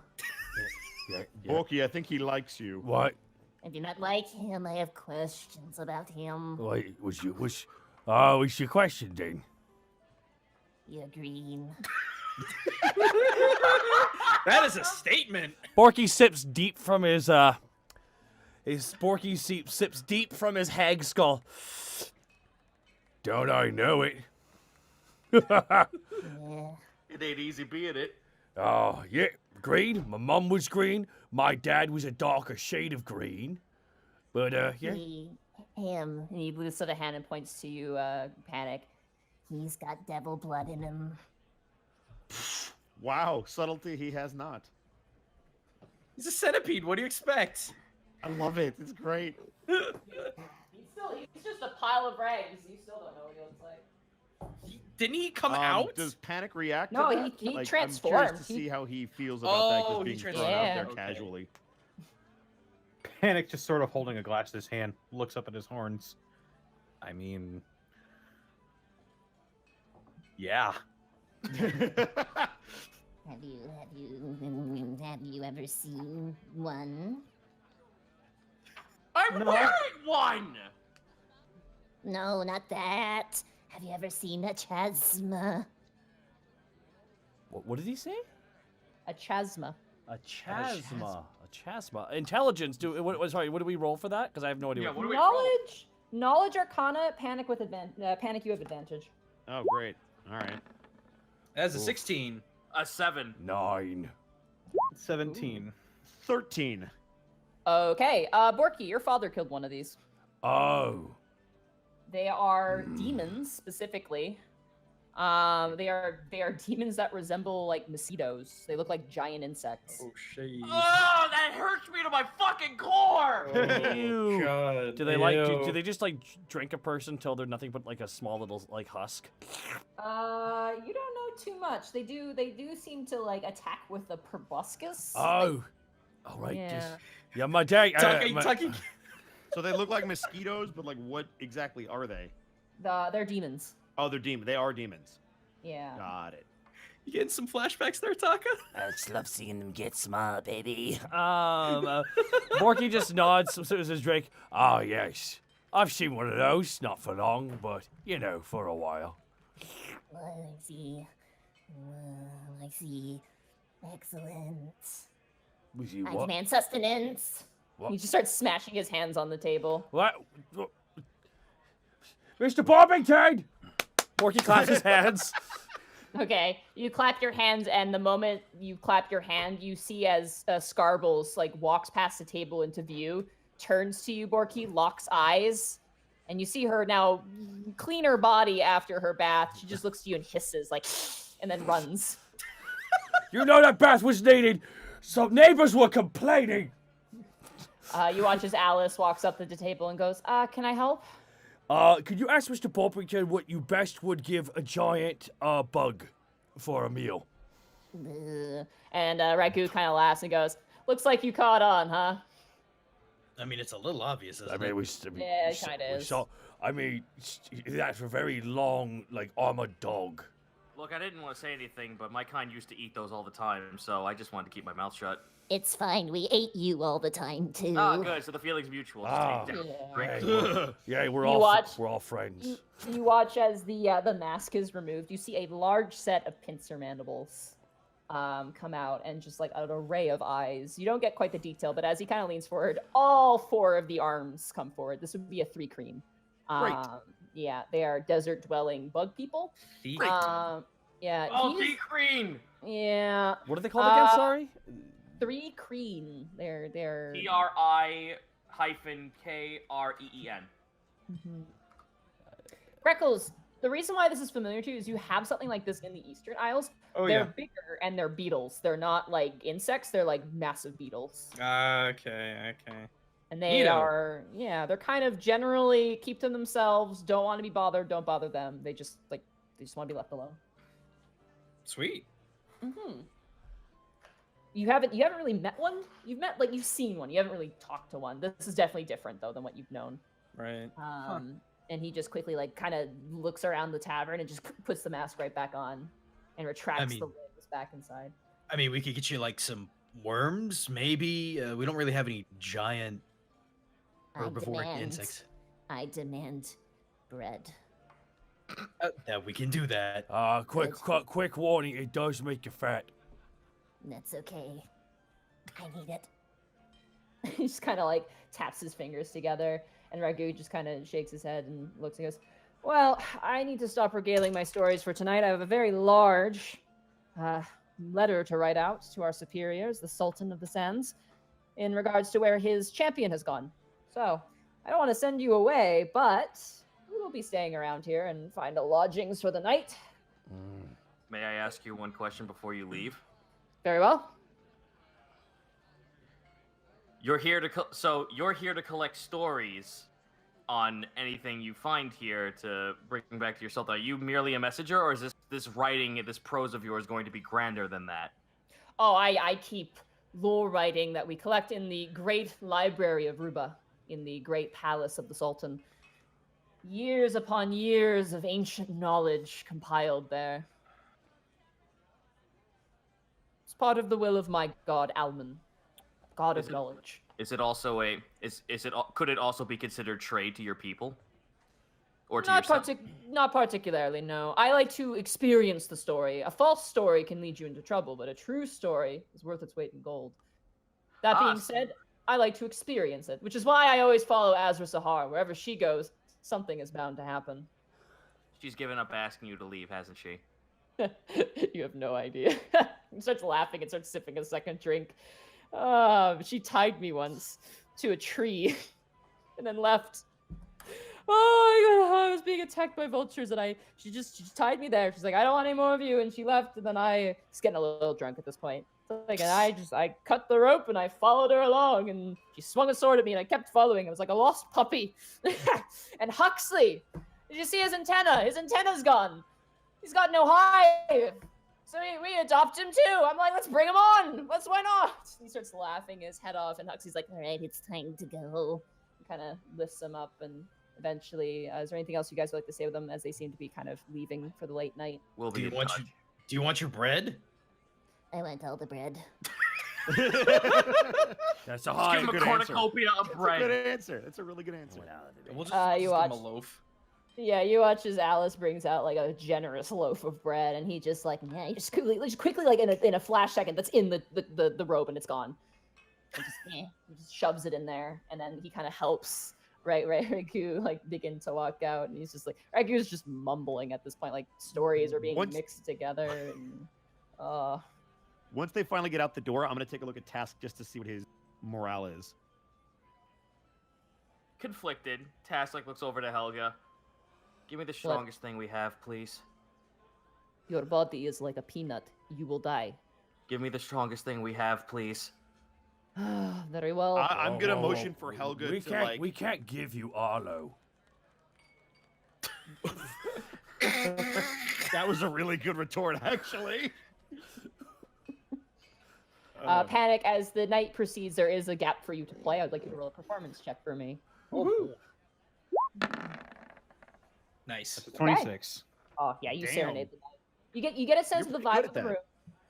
You get a sense of the vibe of the room, and you just kind of play those low, kind of growly rock sort of like tunes.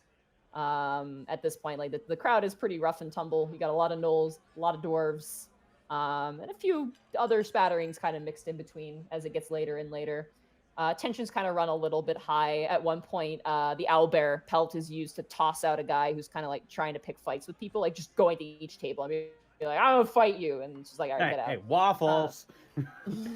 Yeah, Waffles the owlbear. You watch Remy as Alice actually walks over and grabs. There's this beautiful owlbear pelt rug on the ground that people kind of are avoiding. They'll step on it, but they're not like there's no tables on it. You watch as Alice grabs this pelt and kind of just like whips it like you would like kind of like to get sand off of a towel, and it turns into an owlbear. It just turns into an owlbear. I'm sorry, what? Yeah. Yeah. One of our mini escapades, buddy. Yeah, Well, Remy's used to magic, so that's not the most weird thing he's ever seen. Not the weirdest thing. It's still a little weird. And you A watch little for a jarring, drunk, but it's not weird. for a drunk patron, it certainly gets them out pretty fast. Waffles, show him the Um, chart. Meh. Oh, that's a great reference, Connor. You fucking brilliant man. As the night proceeds, people kind of begin to filter out, and Alice and Helga kind of begin to clean. Skinny shows up too. Skinny wakes up and she starts to clean, and you watch as Arlo and Vel kind of enter the building, and you watch as Rogan by himself makes his way out, and he's kind of like, good night, and kind of makes his way out to the front. Yeah, Arlo, you want anything to drink? Oh, no, not before work.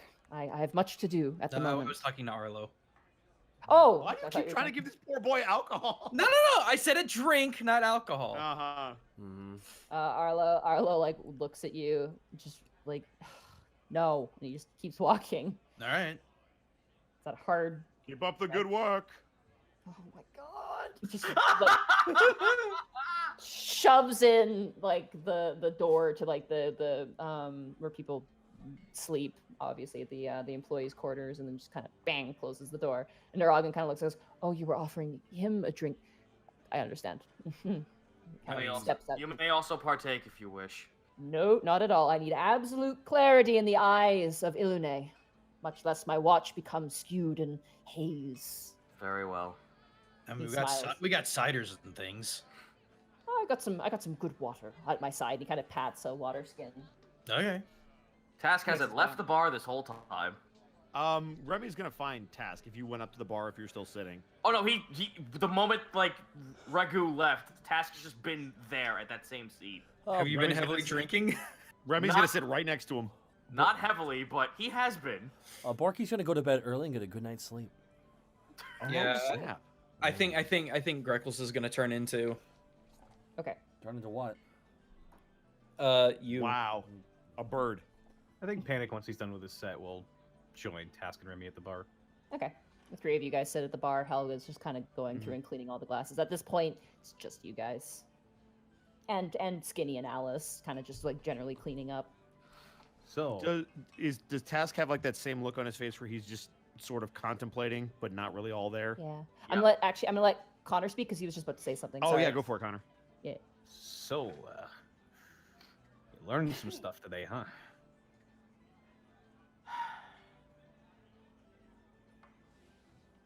In a way, yes, and in a way, no. And it's aggravating to say the least. I know how that feels. I actually went to the middle districts, and I went to the Temple of Liberosia, try and learn what the big deal with the patron devil is all about, and they kicked me out.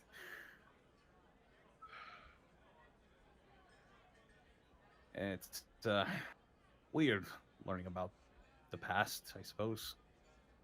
That's the thing, though. I thought I could learn something about the past, and then it just walks away, and I'm powerless to get any more information out of it, and I'm just back to square one. Can I offer a piece of advice? You go ahead. As someone who was on the other side of that equation, being bitter at someone and not fully understanding the ramifications, it's going to take time and patience. If she has as soft of a heart as the creature was saying, then I'm sure in time there will be a way to get her to talk. But it requires patience, which I understand is probably frustrating, considering the stories you've heard. The whole reason I'm here, the whole reason I'm in this town for a year, almost a year, maybe a year and a little bit more. And even with the notice that my most hated enemy, the one thing that drove me to leave my home that was destroyed and continue on with just doing anything, he's still out there and he knows I'm here. And then to have someone who has ties to something about my history and about the people, and he just looks over at Remy and looks over at Panic. I'm not a fan of my leader either. If all things considered, I'm just as much of a victim as anyone else would be. I'm not really of that kin. I was a stolen egg. Perhaps you are just bad memory, but you are more than that. Helga pours you a drink. Tash just downs it. Perhaps show yourself that you are more than this. It could not be that she hates you. It could be that you cause pain without meaning to. I think It I is. know what, She reaches out. Like too. Helga reaches out and grabs your shoulder, Task, and she looks you dead in the eye. There is nothing harder than losing a child. Trust me. I watched my sister. Remy's gonna duck his head a little bit because he was at that town. Yeah, Tash looks up at her. As much as I know this might sound mean, I know that feeling. I watched my younger sister die to a blue dragon. I guess I know that feeling in some way. Perhaps that is way to make connection. Will be hard. Will be difficult. You can try. Now get off to bed. You've almost drank the entire bottle. Christ. She puts a bottle away. Helga, to be fair, and Remy's gonna point at the bottle they finished off. Look. He's like snack size. Us? We're like a full. I mean, you're like dinner with salad. I'm like the full. I'm a whole festival spread. Let's be real here. Tash just holds his face. Thanks, Helga, and gets up off the stool and waddles off the bed. That put an interesting image in my mind. I know, right? As for you two,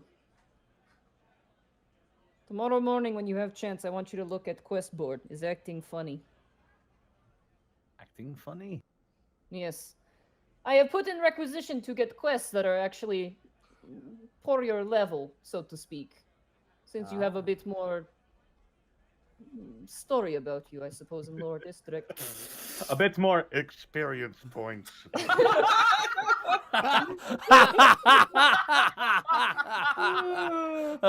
Damn it, Connor. But it keeps giving me just random quests, and I do not understand why.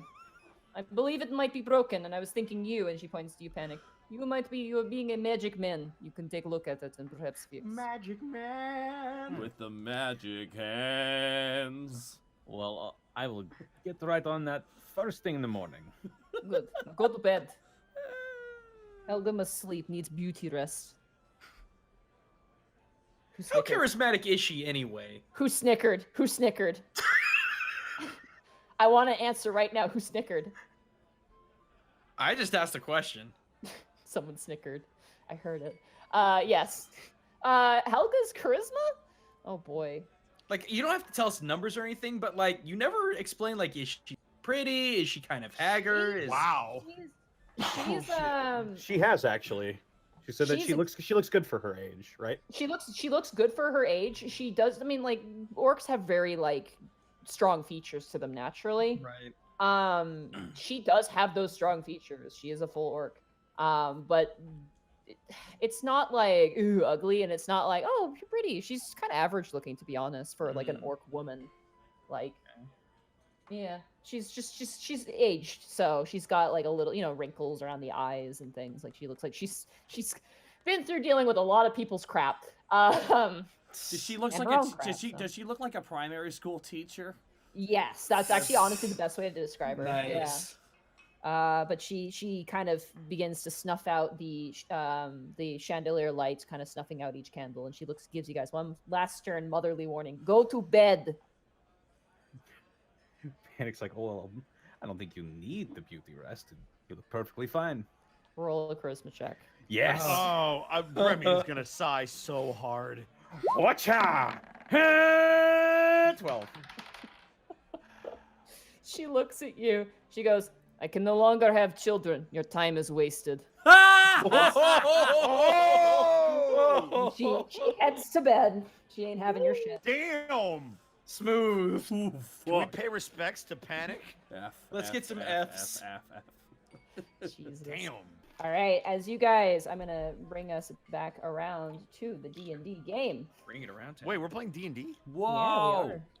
It's so immersive that you forget. All right. That's true. I was too busy being a birdman. As you guys wake up the following dawn, no interruptions this time. You guys get a full length. Oh, bless the gods above. Real fast. As Borky wakes up, he turns to the sword and just sees if he can speak to the sword with his mind. Okay, you focus in and you No. feel a connection with Ronfall. There's no voice, but there's a connection there. Miss Lord Romfall, I wish to tell you of something that I do every morning. It's a ritual. no. No, hold on. I've never really told anyone about this, but I figured you should know. It may seem stupid, it may seem silly, but every morning I do a mantra to start off the day. I say, it's time to get orky. It's time to get bulky. I say it as loud as I can and as proud as I can. When I was a kid, I have a lot of brothers and sisters, and by nature of being orcs, they're competitive and they're awful. A lot of them were very cruel, and I would run home to my mum's tent, and she would tell me to shake off all your fear and tackle the day, because you're you, and there's no one else but you. So, I'm warning you that I do that every morning. No reply. Well, I warned you. It's time to get orky. It's time to get bulky. Ooh, at top of his lungs. Ooh, Yeah. You guys for a moment are like, oh, what a beautiful quiet moment. And there it is. Wait, no, don't we have a fucking silent spell in the hallway? Yeah, we do. We do. You do, that's right. Yeah, Willow did that. You don't hear anything. You're good. But you see the crystals glow above your doors as that happens. It seems to be specifically for that one instance. As you guys begin to kind of rise groggily, collect your things, and go about your business. Do we have time for a bath? Yes, absolutely. You guys sneak in a bath. You guys kneel.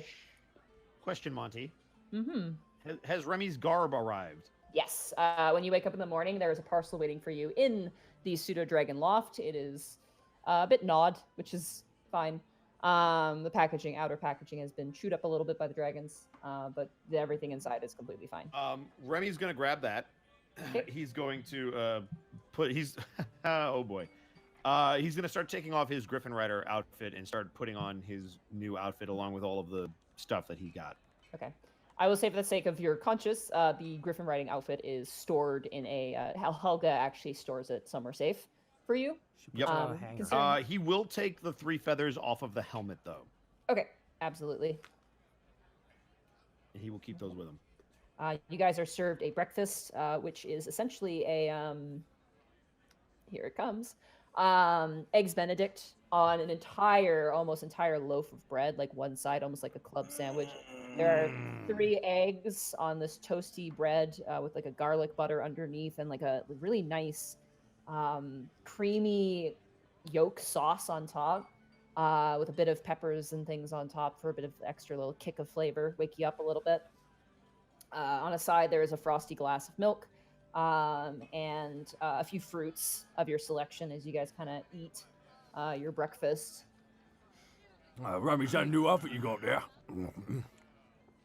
Yes, I spoke with my family and let them know I'd be doing some work. They were nice enough to give me some new garbs and oh yes, my brother made this. You see him pull out like a rapier which looks like a dueling sword.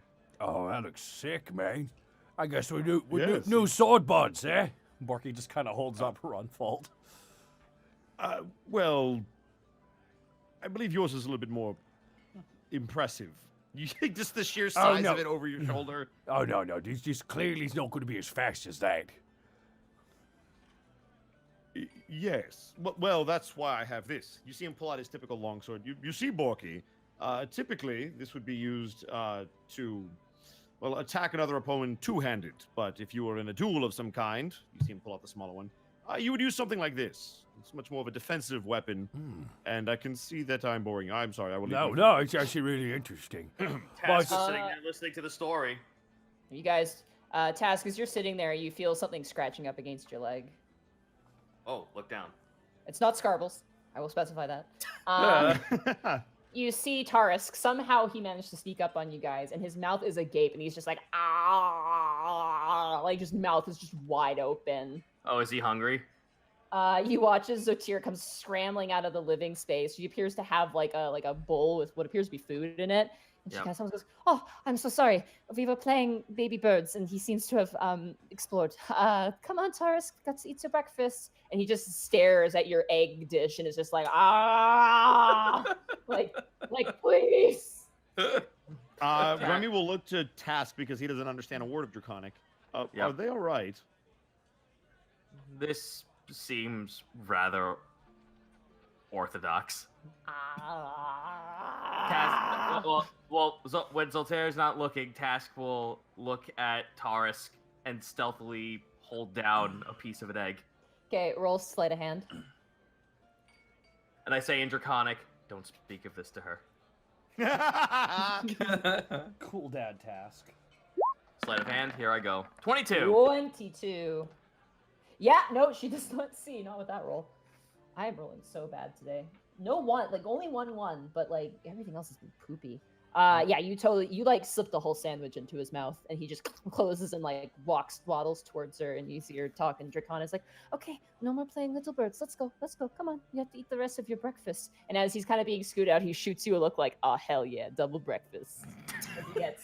What a good dad. I just smirk at him as he goes away. He's now like with the one day, you're beginning to pick up on how like a person he is, like an actual toddler. Like he's got a edge to him that's kind of frightening. How smart he's become. Because before he was like a puppet, he was just kind of there, and now there's a lot of like, there's something more there. Task like looks back at the bar. It's bizarre. He actually has somewhat of a personality. Wait, does that mean? Wait, so if he's a full-blooded dragon, does that mean one day he's gonna be smart? If it's you cut out, I'm sorry. Oh, if he's a dragon, does that mean one day he's actually gonna be smarter than you? I suppose so. Yes. Huh. Interesting. As I sip my tea. Do you think he's gonna be strong like Arlo, or is he gonna be like I only live Arlo? up to 200. I'm sure he's going to outlive all of us. I mean, age can't fix stupid. It's I grab him by the shirt and I pull him towards me. Don't you fucking talk about my son that way. No, I wasn't talking about Tarisk is stupid. I'm just saying that if he was stupid, it wouldn't matter. But he's not. That's obvious. I slowly let go of him and I do like the point to the eyes, point back at him. I've noticed a lot of you wearing them. Oh, sorry, didn't mean to cut you off. What'd you say? What'd you say, Connor? I'm going to be a guitar when I die, so I'm going to outlive all of you as well. It's nice. I plan to be a series of tales that people go, yeah, that's not real. But actually, I wanted to notice one thing I want to notice. A bunch of you all wearing new outfits now. What's going on with that? Did I not get the memo? You guys have some time to shop. For the sake of brevity, guys, it's just the season 3 outfit is what he had made. Yeah. So you guys all so you the guys chat all had understands. some time to get some clothing and things like that. Actually, I was gonna do a quick thing. Borky's like, oh, wait, Paddock, is that why you took me to the clothing shop and you said, Borky, I know you like your clothing, but you need to wear more armor. The fuck That was remarkably like him. Yeah, so I'm working on my Paddock uncanny, impression. Borky. Ah, look at me, I look at the ladies. Was this during your giant bender you had a few days ago? Yes! Probably. Yes! I'm gonna go change. I'm gonna go change into my new outfit. Oh my god. Borky runs As soon upstairs. as you see Helga say that, Remy will finish up his food. Panic, you should alert them of the board that we're going to take a look at. I will be outside waiting for you all. Yes. Oh yeah. Yes. No. Binders. Ha ha! No, you birdman. I am that. Yes. You are not going to leave. You must oversee these repairs. I do not want idiots. Which are the all right. What are you guys talking about? Yeah, apparently the quest board was acting a little weird. Did you turn it off and turn it back on again? It's not how that works. What she said. Yes. What's She the most recommend. tech-savvy thing anyone tells you at first? She recommended that Panic and I take a look at it. I believe it's more Panic's area of expertise, but yes, I can go with. Okay, Borky, you come down with your clothes all done up and ready to go. Ta-da! I got a shoulder cape. Check it out. And Borky holds it up, just fluttering it. The Sweet Dragon logo stitched in. Hey, Paddock brand. Yeah, buddy. Protection and advertising. It's exactly. It's both. It's both. It's the best of both worlds. While everybody finishes up their food, Remy's going to pull out his rapier, and somewhat close to Arlo, not obviously in range to hurt him, he's going to start doing fencing drills to make sure that the dragon can see it as he waits for people. Arlo is outside. You guys are indoors currently. The quest board's Oh, in. well, curses. Stand closer to the door. Sorry. He's outside at the That's moment all on right. the post. He's still going to practice just to get a feel for it. Okay, yeah, it's well balanced. Very good blade. You guys all kind of make your way over to the quest board. Visually, there's nothing wrong with it, but there are a bunch of just random quests on there, and 3 in particular stand out to you. They seemed, first of all, it looks like they weren't all the pins that have, like, there's usually a regulation sort of thing, like the pins that pin these sorts of things together usually have a seal or some sort of indicator, something along those lines. And as Helga kind of approaches, she goes, yes, I found these 3 quests on ground, so I had to scrounge up some of Scarble's pocket trinkets to tack them onto board. Well, let's have a look at these quests, shall we? Yes. Alrighty, so under found documents, Yes. you guys will find quest posting 3. Number 3.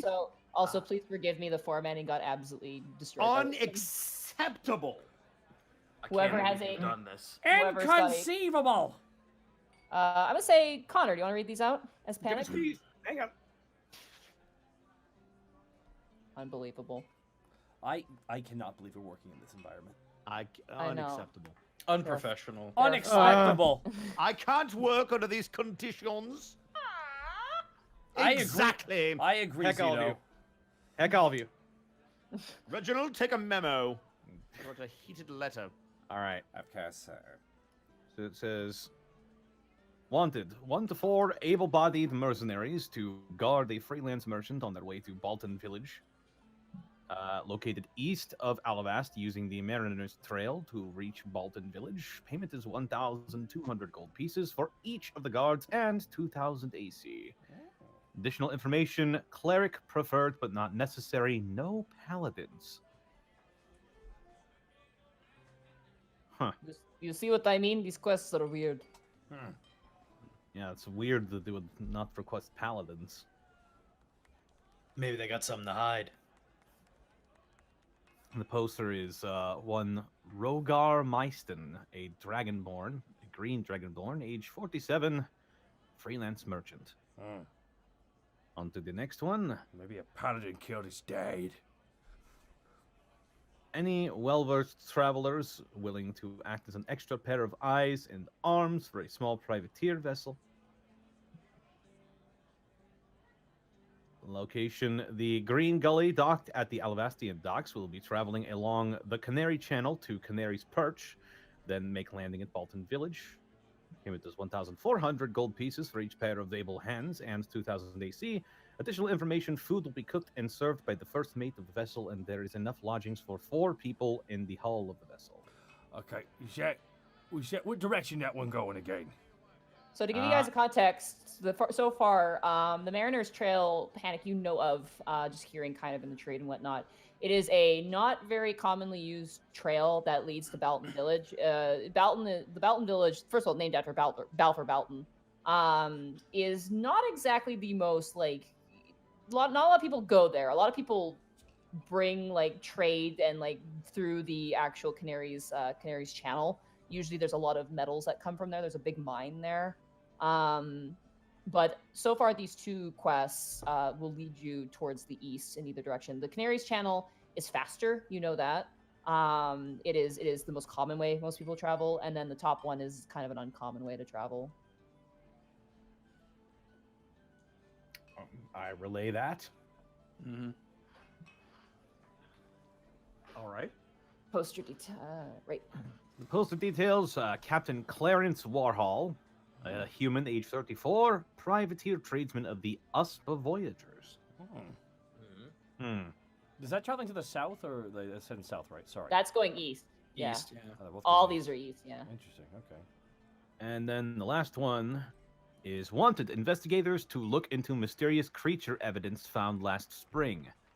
Location: deep in the Seabreeze wildlands nearing Bolton Village. Payment is 600 gold pieces for each investigator and 2,500 AC for a successful illustration of the mystery creature provided to the Monster Emporium.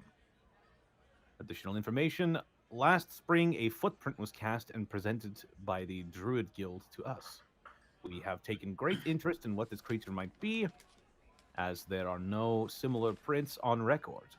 We'd like an illustration of said creature. Upon accepting this quest, you will magically receive a paper with an accurate size and recreation of the mystery creature's print. You see Task holding up his bow and arrow, like sharpening an arrow. Oh, they just want a picture? As you're reading off these locations, you'll hear the 4 of you will hear Remy mumble to himself. He's good. Very good. Is he? What? They're all from Bolton Village. Well, I mean, he gets the point across. Look, let's just honestly, I'm down with the one that has the most gold. It's all going the same place anyway. Monty, all of these lead east, yes? All of them lead east, but in different ways. Okay. Got it. I say we take Task looking at his pockets, his own pocket. I concur. I'll go with the. You're cutting a little bit, buddy. Just cut out. the end. Hello. Hi. Okay.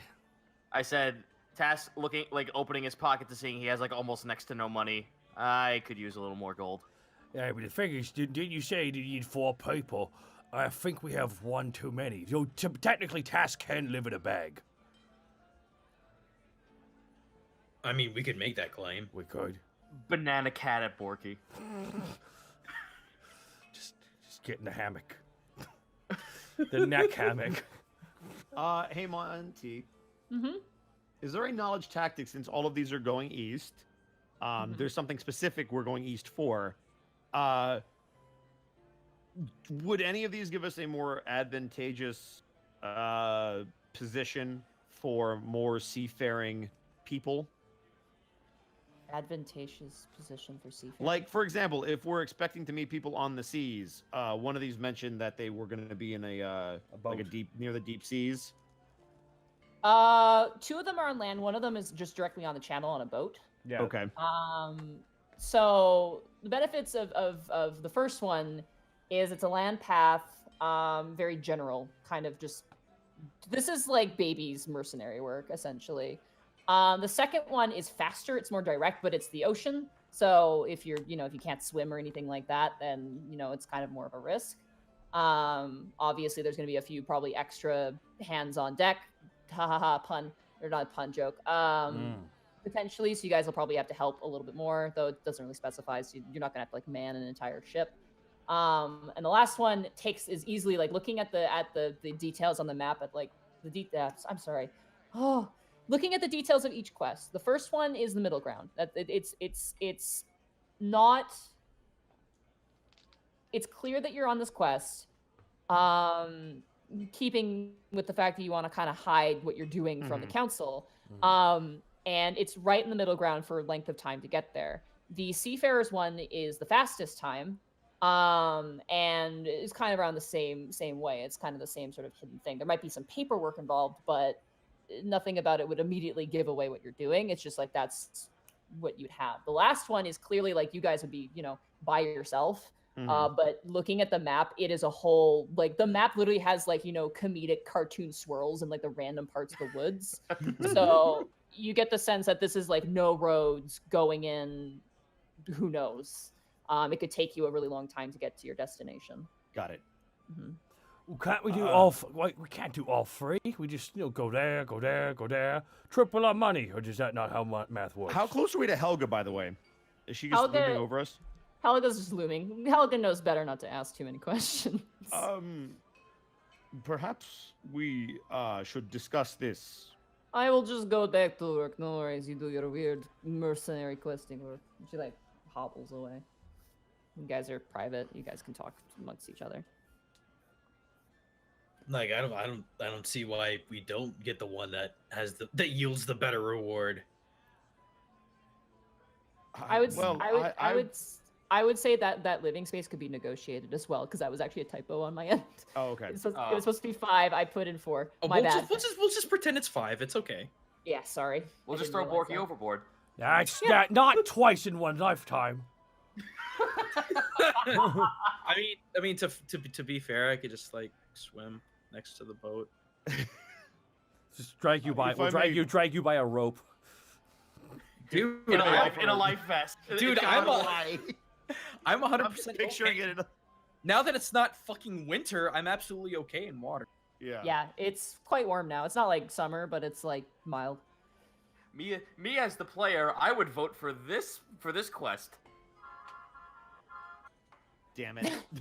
I'm Alright. sorry, it's my favorite cartoon character. No, you're good. Anyway, my vote's with the one off the, what was that? Wait, did it say? Hang on. What's happening? Did it say what path we were taking? No. What was the name of the shallows or whatever that we're taking? Canary Channel is the channel. Okay. Yeah. I'm down with going on the Canary Channel. Yep. So me and Greckles vote boat. You guys want to go on a boat? Well, I haven't been on a boat in a long time, and I'd like this one to end hopefully good. I said let's take the boat. You'll see Remy about to say something and lower his head. What's wrong, Remy? You can't swim? No, it's not that. Considering who we're going to see, perhaps being on the water isn't the most advantageous position. Borky of whispers. course, yield Borky to your whispers. mercenary experience, but tactically, I would recommend the first one. But if we're trying to find the seafaring orcs, wouldn't it be good if we were seafaring? Yes, but that would give them an incredible advantage. No. How many of you have operated a boat before? Well, we've crashed an airship once. That is definitely not the thing I'm talking about. But to be fair, it is also more complicated. And to be fair, we did that on purpose. It's true. No, he was attacked because we was on the receiving end of a giant, like ocean giant. Receiving end. I want to go on a Look, boat. All right. I again am not a mercenary, so if you believe this is the best course of action, I will of course yield to your experience. I simply hesitate to meet someone on their, what's the word they use? Home turf, I think is what they say in Alivast. It's unanimous then. Is it? Sure. You guys are going with the second quest? Yes, that's what we're doing. Remy, listen. Even if we don't end up meeting who we really wish to meet over there, I feel that us getting to our destination faster and then having a lay of the land might be. You cut out a little bit. I'm sorry. Ah, for fuck's sake. I said that, Remy, if we do get there fast enough and we don't end up seeing what we're originally there to see, I'd much rather have a chance of being able to go to the location and being able to explore outside of it first. I feel that's more advantageous. I suppose there's wisdom in having a seafaring vessel as opposed to going on ground. Plus, it's not like we'll be alone. Yeah, it's true as well. Great, more innocent people getting in the way. Hey, we're fun.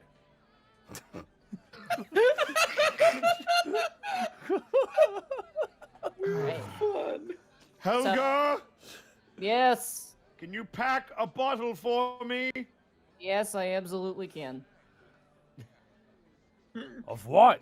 All right, who's taking the quest off the board? I guess. Borky just grabs it. All right, you rip it off, and immediately you get a little map. It leads you to the dock district, which is where you are going to meet with your employer. To the docks. Going our way. Remy's good. Oh my What? God. Room, which Hey, I has think we some need. stuff I in think it. we need to reload the call. Actually, it's. Okay, 1 sec. One second. 1 second, everybody. We need to reload the call here real quick. Just having a little bit of trouble here with the signal. It's such the nature of a big call like this. Okay. There we go. Hello. That's pretty. There we There go. we go. Hello. Hello. Hello. Hello. For the sake of this, I'm going to streamline this really, really fast. Thank you. Because you have a lot of gold, how Yes. much gold are you guys going to take with you, and how much are you going to leave behind? Remy is gonna literally leave behind every cent that he owns if they're going on the seas. Okay, honest, A yeah. lot of gold, you say? I don't. Yeah, you guys do what really. you want. Remy is not taking a cent with him. Yeah, if you guys can write down how much you're gonna put it, basically, Helga's got a lockbox, and it's like, well, it's Helga. Don't worry about it. Borky. So I just want to know, because you guys are carrying a lot. So I would just like to know what you're dumping. Okay. Is Borky. that how much you have, or how much you're leaving? That's how much I'm leaving. Okay. I'm taking 250 and leaving 287. Yeah, because don't forget, you are gonna land at Canary's Perch. So Everyone do theirs. Borky wants to go last as we're all dropping off our gold. Oh, Mr. Moneybags. No, I got a bit. Come on. We're role playing, motherfucker. We're role playing. okay, so we got 663 for Greckles, Jesus! and Panic's dropping off 3,420. I would recommend not leaving all your gold. You're gonna probably want some money on you. Yeah, I'm taking 500 gold with me. Okay. You know, And actually, let me then- modify mine to that. Sorry. I want to have at Oh, least okay. 200 on me. 200 on me. Sweet. Okay, can do it. Sorry, guys. Boring bank business. Oh, this is gonna get funny. All right, Tash, is everyone done theirs? Yep. Yep. Yeah. Borky reaches into the big bag of holding, pulls out 1 bag, 2 bags, 3 bags. Borky drops 11,000 gold on the table. Jesus. 11,000. 11,000. I'll keep 242. Alright. My mother always said, live below your means and you'll be a wealthy man. No, must be I easy for don't. you. I don't disagree with you. I think that used to be my allowance. Oh, that's crazy. Why'd you, do you still get it? No, now I work for my money. Oh. Task. How much do you have? In total, I had like 587, but now I'm dropping off. I'm taking 250, so that means that I have 287 left. 287. You're leaving 287. Yep. Okay, good. I have your amounts. That has all been put into a very large lockbox, considering the amounts, and sealed up behind like 5 doors in Helga's bedroom, God forbid. As you guys take your quest, you have your map, and I assume you head out. Mm-hmm. Did anybody? You guys have potions, right? You guys are good with potions. Yes, I think I have 2. I have 3 2d4 plus 4 potions. I mean, can we bother? Willow has 3. If Okay. you want to bother her. I've got Monty, I got 1 from her, so she would have 2. Yeah. Oh, right. That's right. Yeah, she has 2 left. Yeah, I would love to didn't- bother her. Okay. You run upstairs. You kind of knock on the door. She's bedridden. You walk in, and Doros is like hand feeding her soup. Sorry to interrupt, but Well, we're about to head out. Do you have anything we can take with us? Yeah. She points to a shelf, and you see 2 potions. I'm just imagining. Okay, I I'm got just, that, I'm I just got it. imagining like a hand coming out of the bed, pointing. Okay, sorry. I won't keep you. Duros nods and just slowly reaches the spoon over. You head out. You have your 2 potions with you. You can share them as you wish. What is everyone? Just really quick out of character, just for sake of brevity. What does everyone have? I have 3. I have 3. I have 1. I have 2. Okay, so let me take 1, and then Panic, you take 1. All right. Everybody should have at least 1, just so that you can heal yourself if you need it. My Well, recommendation. he's got 1 period. So That's what I mean. Like, at least have 1 on your person if we have Right. a lot. so what do we know what they are? Do have a They label? are 4d4 plus 4 or 40. 2d4 plus 2d4. 4. Yeah. they're 2d4 plus 4. Yeah, they're the Willow special. Oh, Yeah. okay. She needs to do some other work before she gets the bigger stuff. And she's currently hampered a little bit with the cold. Cool, Yeah, so you guys gather your things. Say our goodbyes to everyone. Tell them their jobs and everything. Yeah, Before we no, Helga is completely, Helga never changes. She's like, yep. Scarbles just hisses at you guys and runs into one of her holes.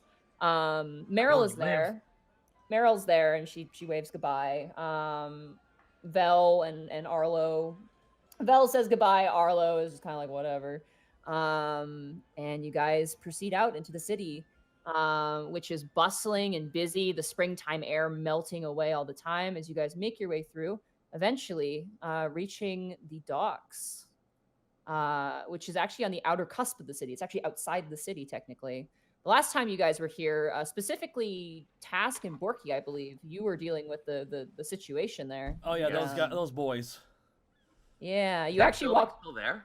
Yeah, the building's still there. It looks like it's actually being like requisitioned to actually be a tavern. It looks like you see people kind of loading in like food and things, and they look like normal people. Nothing shady.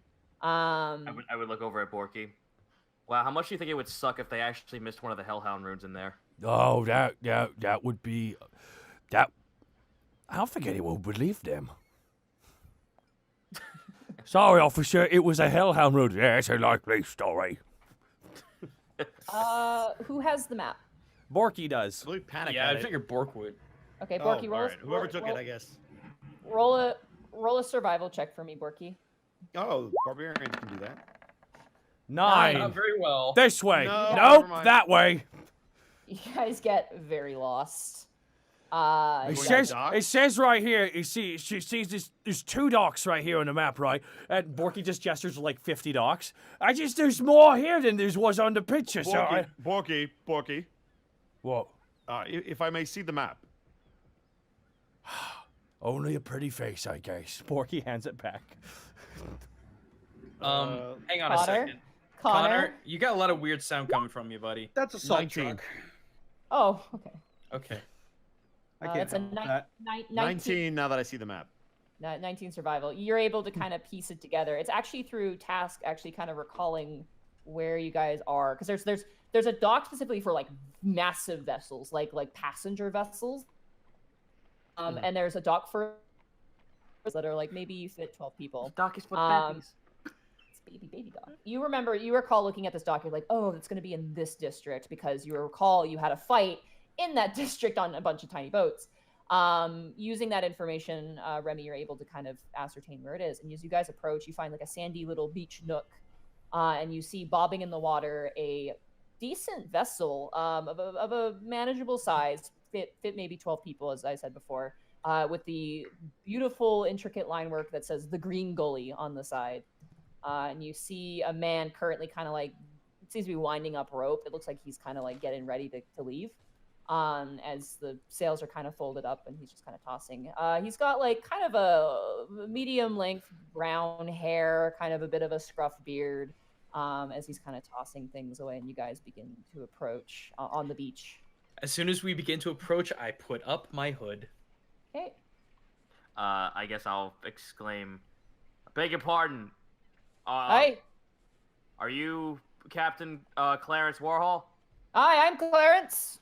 Well, we'd be your hired hands you were looking for. Oh, just in the nick of time, too. We're about to set sail. And he kind of jumps down off the boat and he walks over. Can I see your credentials? Borky. Oh, yes. Borky presents the credentials. Okay, you guys present your Alivastian tickets, which you guys always have. Yep. And he kind of skims through them, including yours, Remy. And he kind of stops and goes, "Oh, military." And he kind of flips through. He goes, "Excellent, good. I want to make sure that we have very trustworthy individuals, no green thorns with this particular delivery." Green thorns? Yeah, new adventurers. They kind of come here just for simple mercenary work. Yeah. Yeah, I Yeah, know. Question. They said no paladins. Does that mean like no? Oh, that was a different quest. That was That was a the Oh, first this is quest. not them. Oh, thank God. Yeah, no, this is a different Okay, guy. I'm like, this might be a problem. No, we've had a few green thorns, you know, and when it comes to certain things that we tend to transport, we don't want anyone lifting things of importance. So, of course, trustworthiness and a sign of good repertoire is interesting. I'm surprised you took a quest that pays so little, though. Usually you folk are going after the big fish.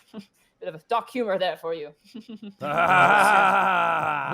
Well, sometimes we like to sit out on the boat and just take in the scenery as we bob back and forth.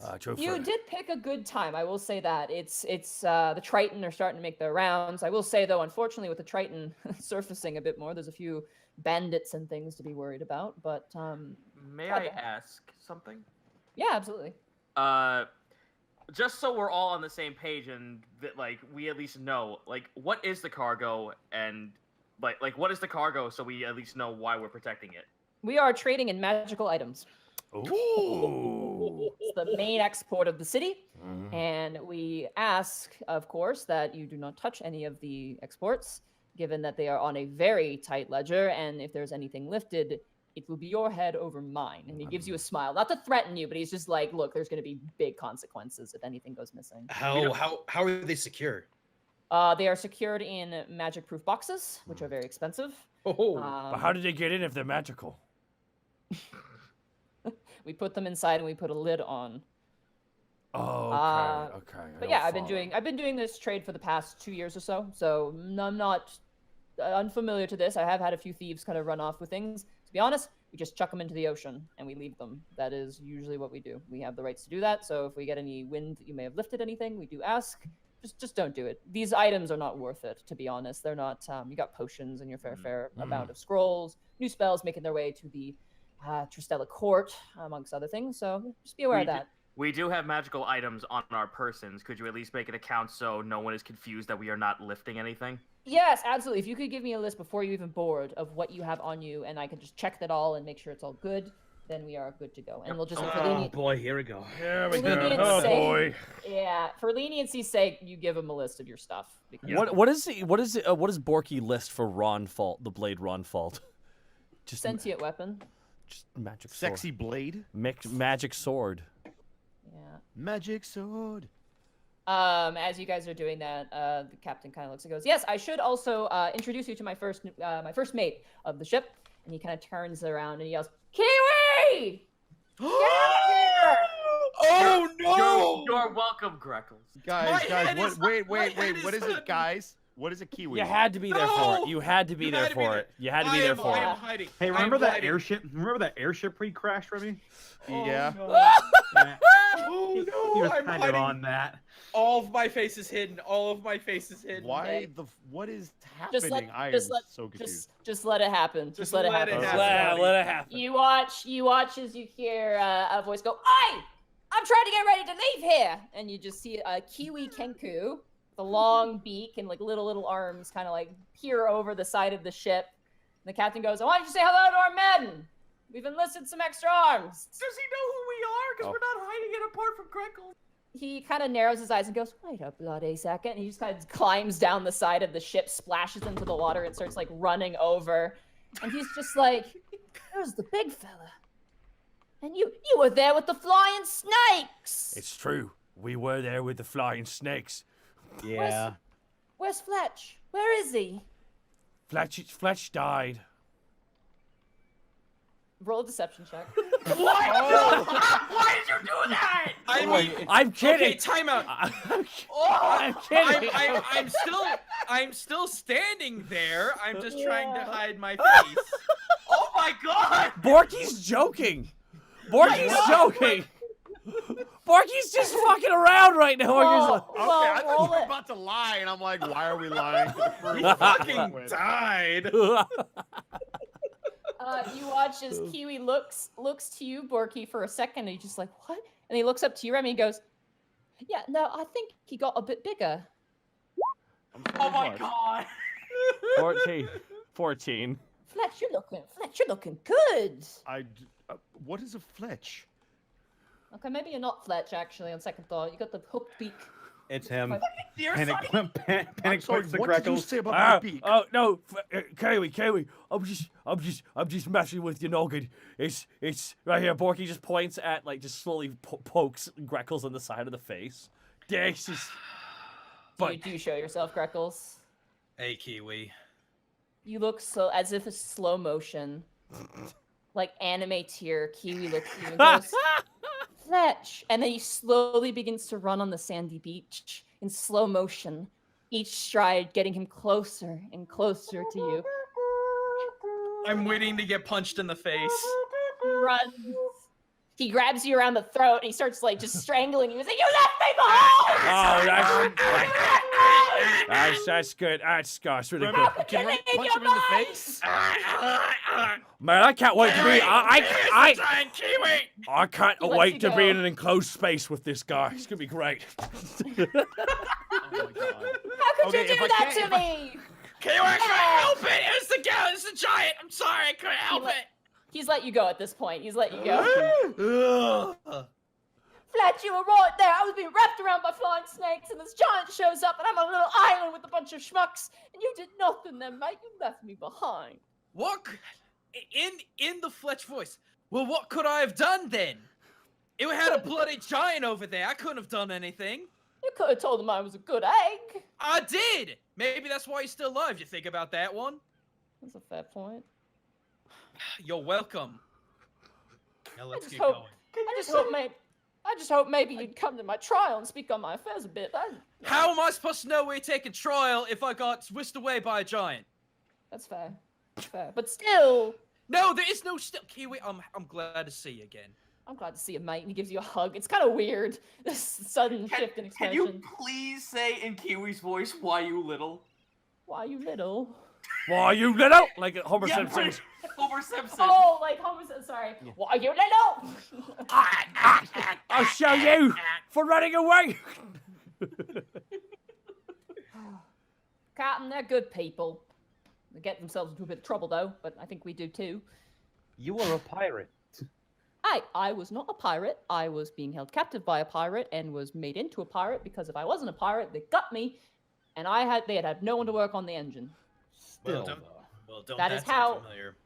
That is how I got out of prison, and that is how I'm going to stay out of prison.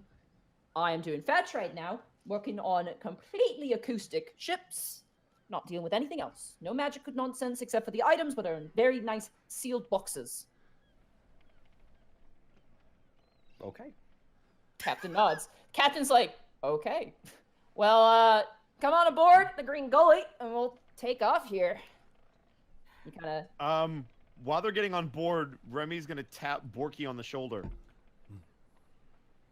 Yeah, what's up? Borky, what is a fletch? I am. Oh, from what I can gather, from what Greckles told me, pretty much he had like a character, like he was like undercover, pretending to be this character called Fletch, and Oh, Kenku mimicry. yeah, I think so. But I think like he likes Kiwi so much he doesn't want to lie to him.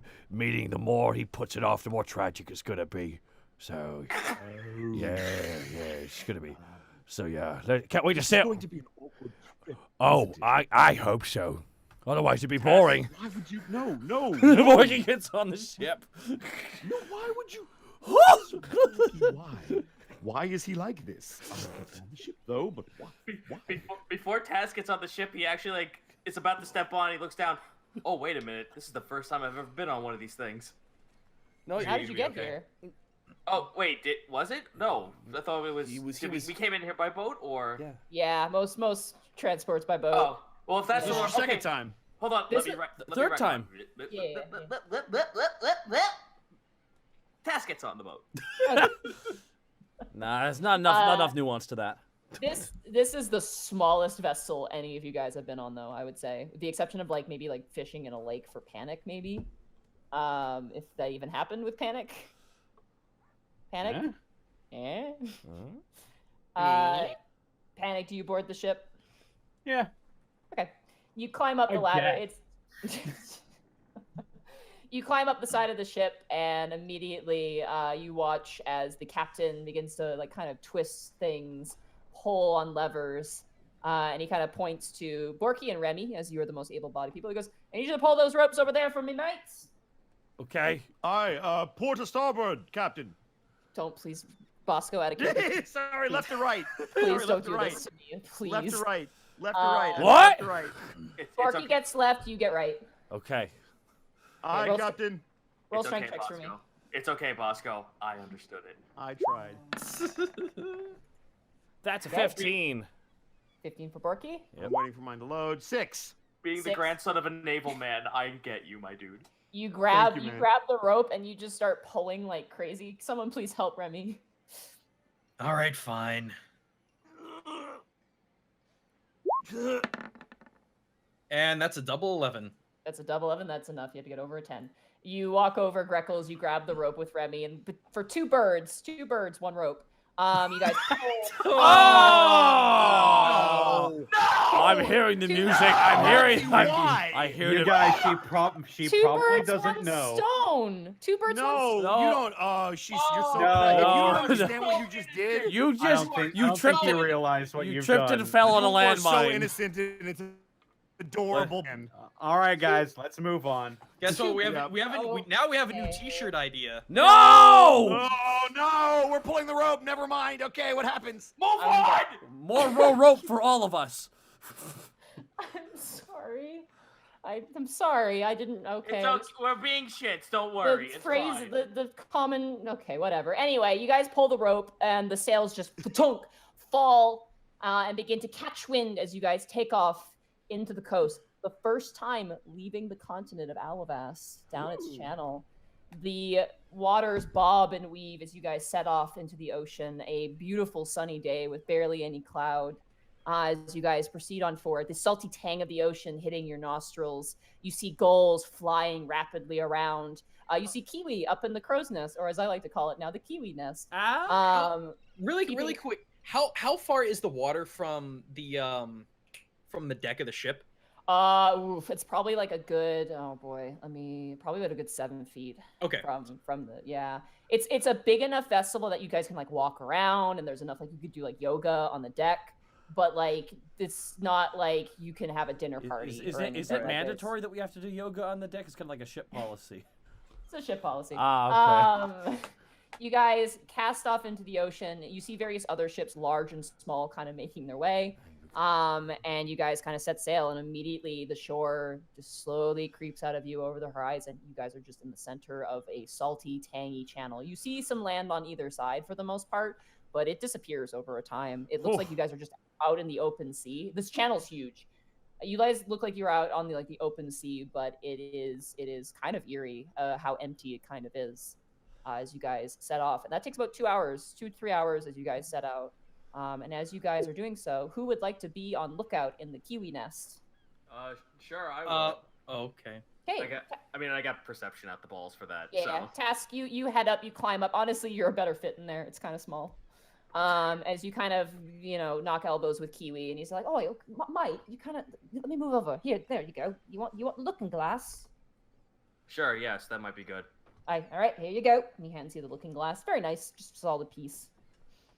All right, let's roll that perception. Okay, with advantage. Hooray!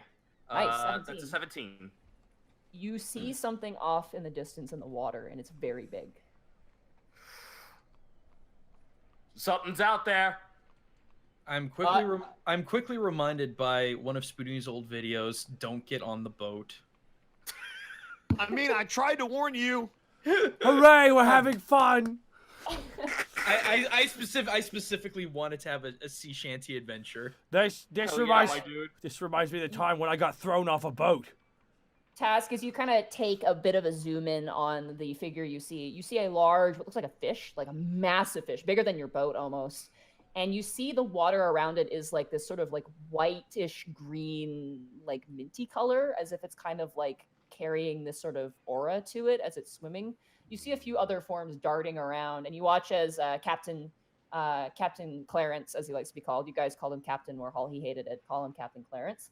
Runs to the side and peers out. What do you guys do as the boat? Makes its Remy's way gonna forward? move to the port of the ship and look at it. Okay. Assuming it's off the front of it. Yeah, well, absolutely. same. It doesn't appear to be going like towards you guys directly, like on a warpath, but it is like you guys, like, you know, 2-lane traffic. It's like kind of making its way towards you guys. And as it gets closer, you're starting to really smell like a really kind of pungent, gross, strong, like shellfish smell as it gets closer and closer. Task Captain, off the port bow. I'm looking at it. It's not hostile. It doesn't appear. Task will hand Kiwi the spyglass, and he will ready his bow, not firing but ready. Okay. You watch as whatever this thing is breaches, and you see like crystal, almost like beautiful crystal skin, almost in the form of a fish. And as you guys are there, knowledge nature for anyone who would like to attempt to do this. I would love to roll this. Ooh, that's a 10. That's a natural one. Oh, That's the this- fish! It's a fish. Panic, you're like, how can I eat this? 17! 11. I haven't seen your roll yet. Oh, there you go. Okay. Yeah, all of you guys are just like, that's a big fish. Panic, you're just like, that's a whale. Like, you're like, it's a big fish. It's obviously a whale. Whales are just big fish. Remy, Yes. as you look down at this fish, it is a fish. It is completely surrounded by a consistent brine pool. If you don't know what a brine pool is, it's like ocean I concentrate. do, actually. Yeah, it's dangerous to get near, which I'm glad Greckles knew in the water. And you do see another form, like kind of keeping a distance, and you see popping out of the water an anglerfish triton who everyone but Remy has met before. Wait, isn't the guy from you see Moidos. Oh, and Moidos. What is this? She looks up. You see an anglerfish triton. Let me see if I find her art. Oh here. boy, no, you need to. Moidos is the best.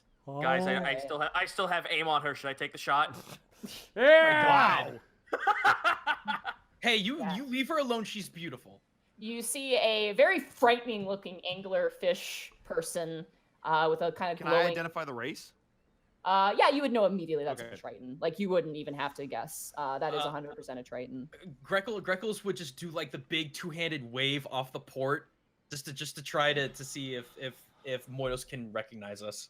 All right, you wave, and Moidos does some hand symbols, which the captain goes, "Oh, back up, back up, back up," and you watch as Moidos disappears under the water and like jettisons like a dolphin and lands, tunk, right on the deck of the ship, soaking wet, dripping salt water. Do these things typically get hostile when they jump out of the water? They're like humans. They're either good or bad. So it'd be the same as a person approaching or getting on your ship. Remy, it's cool. It's Moidos. How you doing, Moidos? Wait, what is a Moidos? Oh, hello there, ma'am. It's nice to meet you. Oh, Just Remy, just roll with it. Is everything okay? Oh yes, everything's excellent. I saw Wait. you wave for me, and I decided to board. Wait, is Greckles talking out of his accent now in front of Kiwi? Kiwi's up in the crow's nest. He doesn't. You don't hear anything. Yeah. It's so nice to see some familiar faces and a new friend. Hello. She waves towards you, Remy. it is a pleasure to meet you, Moidos. Hello. That's me.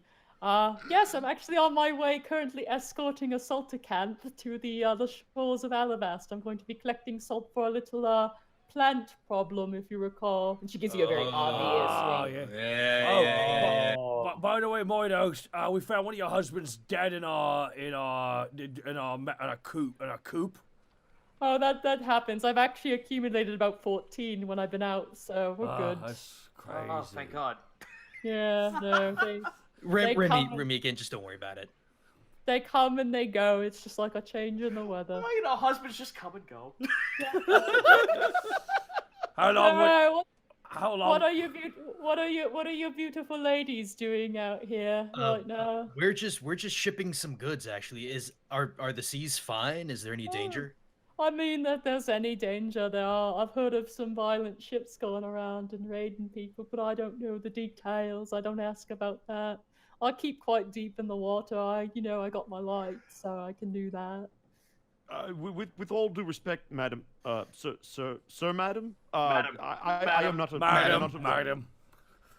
Yes, madam, sir, madam. I am not a female of my species. My apologies. But you're not oh, that's right. Ha ha. That's so embarrassing. That's right. Some of you actually have like legs and brains and things. I'm so sorry. I'm so used to my culture where. No, Mordos, it's okay. It's okay. Yes. But most tritons are like that, though. Like most of them, actually, the males also are about the same size as the females, but not for me in particular. Just a bit of dimorphism problems with us, Sorry, makes things a bit awkward. But it's very, very nice to meet you, Sawar. She reaches out a hand to you, Remy. Yes, Remus Corbeau, a pleasure to meet you. I'm a representative of the Druidic Guild in Alivast, the Sea Division. So, yes, no, the Salticantha, and she points at the Salticantha at this point has gone way past your ship. Currently just leading it on its way. My husbands are currently helping with that, so we're just going to get it to shore. We don't want anyone getting spooked, so, make sure we come in nice and peacefully and slowly, and then we can start collecting the salt and getting to business, as it were. Best of luck with that. Sorry, what was that? Best of luck with that. Sorry. Yeah.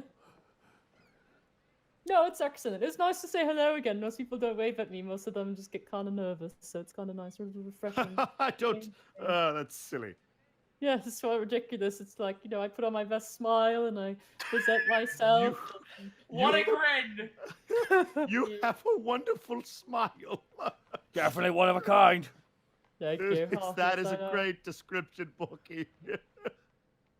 Yep. Anyway, I should probably get going. Best of luck on your travels, and do mind. Not all of my kind are going to be friendly when they jump aboard your ship. So, keep a What? good head about you, and When? Or you mean if? there's a Triton city on this channel. Yes. Sir, there's a big difference in the language we speak between if and when. Clarification, potentially? You're probably going to run into other Tritons. Some of them are probably nice, and some of them, and she turns to the captain, not so nice, usually. And the captain turns and goes, yeah, that's pretty common. Great. Can I ask you a extremely awkward question? Research, of course, only. Sure. Yes, so let's say we meet more of you and they are not friendly. The best place to cut down the chest, through the stomach, or across the neck? Whatever you do with a human is about the same. Excellent. Yes. Fleshy creatures. Delicious. All right. Was about to say, be careful with that question. She's married. We don't have marriage in my panic. culture. Enough. No. Plus, you're far too feminine for my taste. I'm sorry. Excuse me. What?